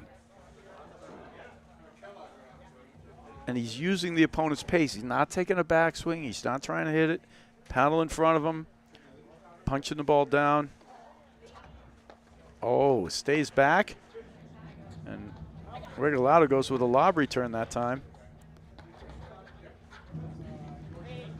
I think Graham McNerney is the only guy in the country who used waterfalls to the middle of the court. Pretty much primarily everybody waterfalls the ball towards a corner screen, right? Usually to the back, and you want it to fall along the side. He goes to the middle of the court with a waterfall. It's actually part of his, overhead vocabulary, and he's the only guy who does it. That just kind of tells you how good his overhead vocabulary is. And that right there shows you how good Regalado's hands are, and they're serving for the match now. They lead the second set, 6-5. They won the first set, 7-6. And with McNerney, flopping sometimes with that flop shot into the middle, a lot of times I think that is because of the action of, Regalado and Salazar. They're trying to jump that line and move forward and short hop that waterfall. So it's a nice little, he shows one way but then flops to the center to avoid that player moving up. Yeah, and you're right. I mean, I think everything he does is intentional. And every time I've seen it, I'm like, no one does that. It's just kind of a tribute to how good his overhead is, because when I see it happening too, I don't think it's a winner. It's just another design shot to move them somewhere that's a little uncomfortable, and that's all it is. He hasn't gotten a winner with it. I don't expect he ever will, but his use of it, I have no objection with, and I think it's still a good part of the game that he has.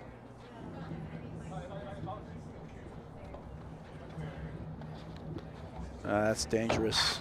God, he's got the wheels to get away with it. No, that's the thing, Mike. 3 hours later. You hit that drop, and pretty much that's Graham's point, McNerney's point. I hit that drop, same thing. When you have that extra burst of speed, it gives you more options. Oh, that's such a fantastic drive there from Salazar. 15 love. And that was a quadruple fist pump. I like that. All right, this is serving for the match here, so everything you got left on the table. If you're Regalado and Salazar, you want to close this thing out right now.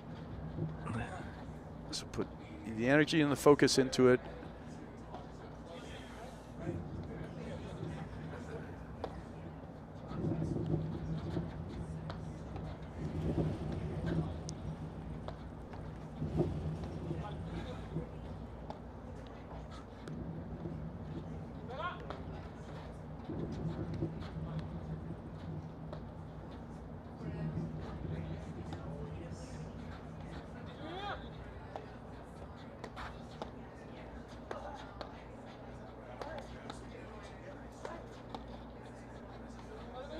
Morgan, multiple strikes. Still that defense so good from Regalado Salazar.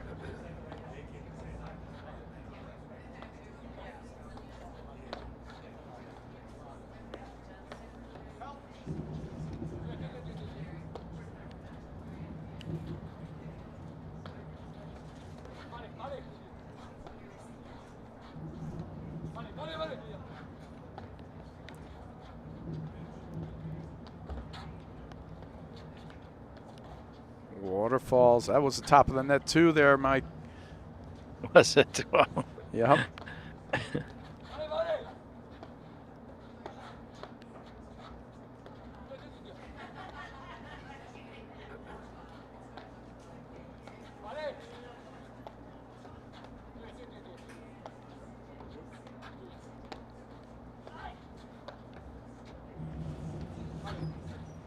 Great dig.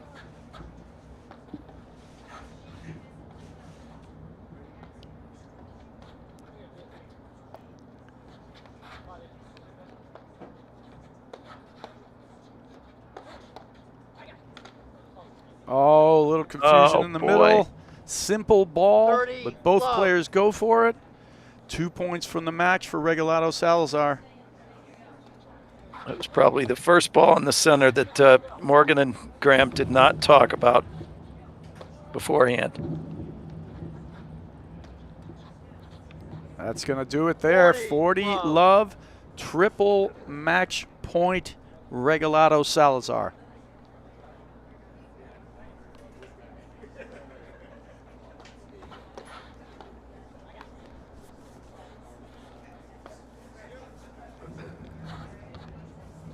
Game, set, Wow. match.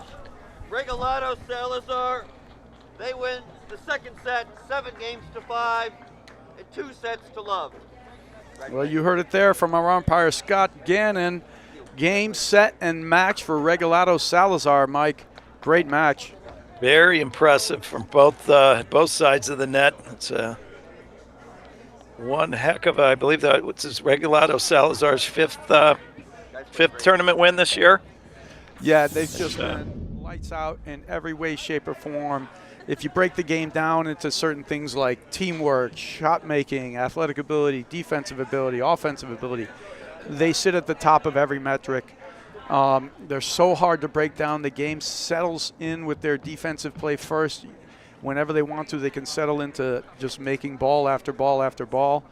But that said, we can see them looking to jump routes. Their blitzing ability and ball striking ability also top of the charts. So kudos to them. Yeah, they check all the boxes, that's for sure. They certainly do.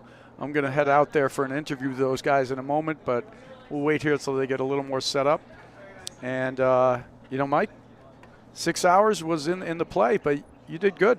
You hung in there. Boy, oh boy. we only got to 3 and maybe a change, right? 3 and 15 maybe. Yeah, I mean, it was looking like we were going the extreme distance. Instead, we just went to the right. But kudos to these guys and all the energy that was out there. All right, I'm going to jump out to be with Drew Sawyer and our champions. Mike, you can take us home. All right, we are here with the 2025 Boston Open champions. Awesome match. You guys had an incredible tournament. I just can't believe the quality of the play. You guys had some of the most amazing gets I think we've ever seen. Tell me, how'd you guys do it? Like, that was an incredibly long match. Like, tell me about it. We knew that it was going to be a long match. They're really good competitors, similar style to us. McNerney has great volleys. Morgan, has great drives. And just trying to make one more shot, trying to win those long points, those long games, and hopefully we stay ahead and we'll see what happens. And awesome. That worked out. Yeah, every time we play them, we know it's going to be a battle. These guys are great competitors, but yeah, that's what this team is all about, getting together and competing until the end, no matter what the output is going to be. And yeah, always super fun. We want to thank you guys. Thank you, Boston, for the treatment. Thank you, Mark Innes, for everything you do for us. And yeah, thank you to everyone organizing this. We truly enjoyed it. The membership was great here. A lot of people came out to support. So yeah, we'll definitely be back here. Cheers. Awesome. Well, congratulations. Well played. One more thing. Yes. Boston is a special place for us. We lost the final of Nationals here last year, so we kind of had like a little bit of a rematch. And thank you for putting this event together. Obviously, thank you to Xenon, and thank you to my club at Stanwich. Extremely proud to play at this level and represent the Witch. I'll give a big shout out to Orange Lawn. I know my crew is really supporting out there. I can't wait to be back there, and special shout out to our boy Ruth. He always has our back, and yeah, we're going home with some hardware. So thank you guys for everything. I'm sure they'll share some bourbon with you all.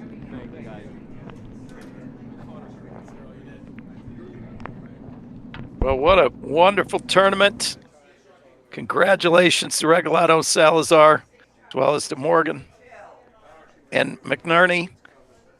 It's a fantastic match here, and for their 5th title of the year.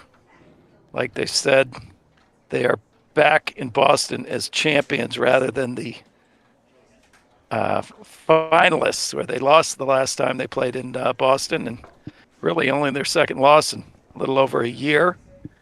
We'll be coming back next week. I believe we are going to be at the Ridgewood Classic in Paramus, New Jersey. So from that, seeing if we have Brad with a quick interview with the team as well. Oh, here we are. Yeah, we'll make the march to nationals from that, Mike. And what a great match, and their year continues. Just such a talented group of players. And I think pretty much that's a wrap here for the Boston Open. We'll see you guys at the Ridgewood Classic. Mike, that was an absolute pleasure calling that with you. Yeah, thanks for having me, Brad. All right, we'll see you guys next time at the Ridgewood Classic. At Volley, we build tools to unlock your potential. The new Volley PTI feature breaks down your game like never before. Ever wondered, which partner has impacted my PTI the most? What's our win percentage as the favorite or underdog? Do I perform differently in 2 or 3 set matches? Now, it's all at your fingertips. The PTI tool is free to everyone. Download the Volley app today and level up your game. We'll see you on the court.